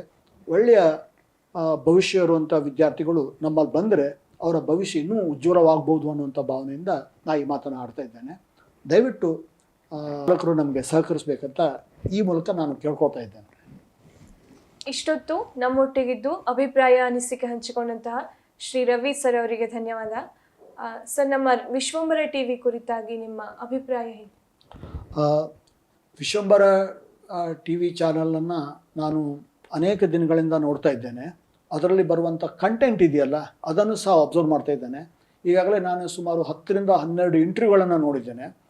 ನೀವು ಸಮಾಜಕ್ಕೆ ಸಂಬಂಧಪಟ್ಟ ಎಲ್ಲ ಏನು ವಿವಿಧ ಸ್ತರಗಳಿದ್ದಾರಲ್ಲ, ಶೈಕ್ಷಣಿಕ ಇರ್ಬೋದು, ಸಾಮಾಜಿಕ ಇರ್ಬೋದು, ವಾಣಿಜ್ಯೋದ್ಯಮ ಇರ್ಬೋದು, ಈ ಎಲ್ಲವನ್ನು ನೀವು ನಮ್ಮ ವೀಕ್ಷಕರಿಗೆ ತಲುಪಿಸ್ತಾ ಇದ್ದೀರಿ. ಶಿರ್ಷಂತ ಊರಿನಲ್ಲಿ ನನಗೆ ಆ್ಯಕ್ಚುಲಿ ಗುರುಪ್ರಸಾದ್ ಅವರು ನನ್ನನ್ನು ಕರೆದಾಗ ನನಗೆ ನಿಮ್ಮ ಆಫೀಸ್ ಎಲ್ಲಿದೆ ಅನ್ನೋದು ಗೊತ್ತಿಲ್ಲಾಗಿತ್ತು. ಅದನ್ನೆಲ್ಲ ಕೇಳಿದೆ ನಾನು. ತುಂಬ ಚೆನ್ನಾಗಿರುವಂಥ ಒಂದು ಆಫೀಸನ್ನು ಮಾಡಿದ್ದೀರಿ, ಒಳ್ಳೆಯ ಪರಿಸರ ಇದೆ, ಒಳ್ಳೆಯದಾಗಿ ಕೆಲಸ ಮಾಡ್ತಾ ಇದ್ದೀರಿ, ಮತ್ತು ಜನರನ್ನು ತುಂಬ ರೀಚ್ ಮಾಡ್ತಾ ಇದ್ದೀರಿ. ತುಂಬ ಒಳ್ಳೆಯದಾದಂಥ ಕಾರ್ಯಕ್ರಮಗಳನ್ನು ನೀವು ನೀಡ್ತಾ ಇದ್ದೀರಿ. ಮತ್ತು ಏನಾಗಿದೆ ಅಂತ ಹೇಳಿದ್ರೆ, ಇಲ್ಲಿ ಪ್ರತಿಯೊಂದು ಇಂಟರ್ವ್ಯೂಗಳನ್ನು ನಾನು ನೋಡಿದಾಗ ತುಂಬ ಕ್ವಾಲಿಟಿ ಇದೆ ಅಂತ ಅನ್ನಿಸ್ತು. ಯಾಕಂತ ಹೇಳಿದ್ರೆ ಆ್ಯಂಕರಿಂಗ್ ಮಾಡೋರು ನೀವಾಗಿರ್ಬೋದು ಅಥವಾ ಗುರುಪ್ರಸಾದ್ ಇರ್ಬೋದು, ಪ್ರಶ್ನೆಗಳನ್ನು ನೀವು ಕೇಳುವಂಥ ರೀತಿ ಇದೆಯಲ್ಲ, ಅದು ನನಗೆ ತುಂಬ ಹಿಡಿಸ್ತು ಅಂತ ಅನ್ನಿಸ್ತದೆ. ಗೊತ್ತಾಯ್ತಲ್ಲ, ತುಂಬ ಒಳ್ಳೆಯದಾಗಿ ಕೆಲಸ ಮಾಡ್ತಾ ಇದ್ದೀರಿ. ಉತ್ತರ ಕನ್ನಡ ಜಿಲ್ಲೆಯಲ್ಲಿಯೇ ನಂಬರ್ 1 ಚಾನಲ್ ಆಗಲಿ. ಅದು ಯಾಕಂತ ಹೇಳಿದ್ರೆ ಇವತ್ತು ಏನಾಗಿದೆ ಅಂತ ಹೇಳಿದ್ರೆ, ನಾವು ಮೊದಲು ಹೇಳ್ತಿದ್ವಿ ನಮ್ಮ ಈ ಪ್ರಜಾಪ್ರಭುತ್ವದಲ್ಲಿ ನ್ಯಾಯಾಂಗ, ಶಾಸಕಾಂಗ ಮತ್ತು ಕಾರ್ಯಾಂಗ ಅಂತ ಹೇಳ್ತೀವಿ. ಇವತ್ತು 4ನೇ ಡೈಮೆನ್ಷನ್ ಅಂತ ಹೇಳ್ತೀವಲ್ಲ, ಪತ್ರಿಕಾರಂಗ. ಅದು ಇವತ್ತೇನಾಗಿದೆ ಅಂತ ಹೇಳಿದ್ರೆ, ಇವತ್ತು ಈ ಪತ್ರಿಕಾರಂಗ ಸಮಾಜದ ಎಲ್ಲ ಓರೆಕೊರೆಗಳನ್ನು ತೀಡಿ ಒಳ್ಳೆಯ ಸಮಾಜವನ್ನು ನಿರ್ಮಾಣ ಮಾಡಲಿಕ್ಕೆ ಸಾಧ್ಯ ಇದೆ. ಯಾಕಂದ್ರೆ ನಾವು ನೋಡಿದ್ದೇವೆ, ರಾಮನಾಥ್ ಗೋಯಂಕ ಅಂತ ನೀವು ಕೇಳಿರ್ಬೋದು, ಅವರು ಇಂಡಿಯನ್ ಎಕ್ಸ್ಪ್ರೆಸ್ನ ಸಂಸ್ಥಾಪಕರು. ಆವಾಗ ಅವರು ಇಂದಿರಾ ಗಾಂಧಿಯವರು ಎಮರ್ಜೆನ್ಸಿ ಟೈಮ್ನಲ್ಲೇ ಸಹ ಅವರು ಏನು ಮಾಡಿದ್ರು ಅಂದರೆ ಅದನ್ನು ಪ್ರತಿಭಟಿಸಿದರು.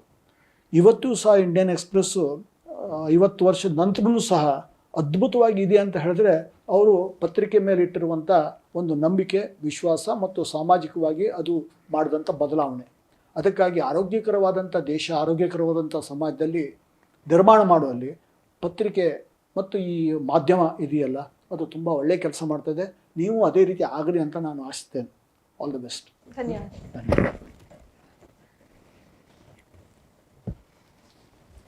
ನಮಸ್ಕಾರ. ವೀಕ್ಷಕ ಮಹಾಪ್ರಭುಗಳೇ, ನಮ್ಮ ಚಾನಲ್ ಅನ್ನು ಸಬ್ಸ್ಕ್ರೈಬ್ ಮಾಡಿ, ಶೇರ್ ಮಾಡಿ, ಪ್ರೋತ್ಸಾಹಿಸಿ.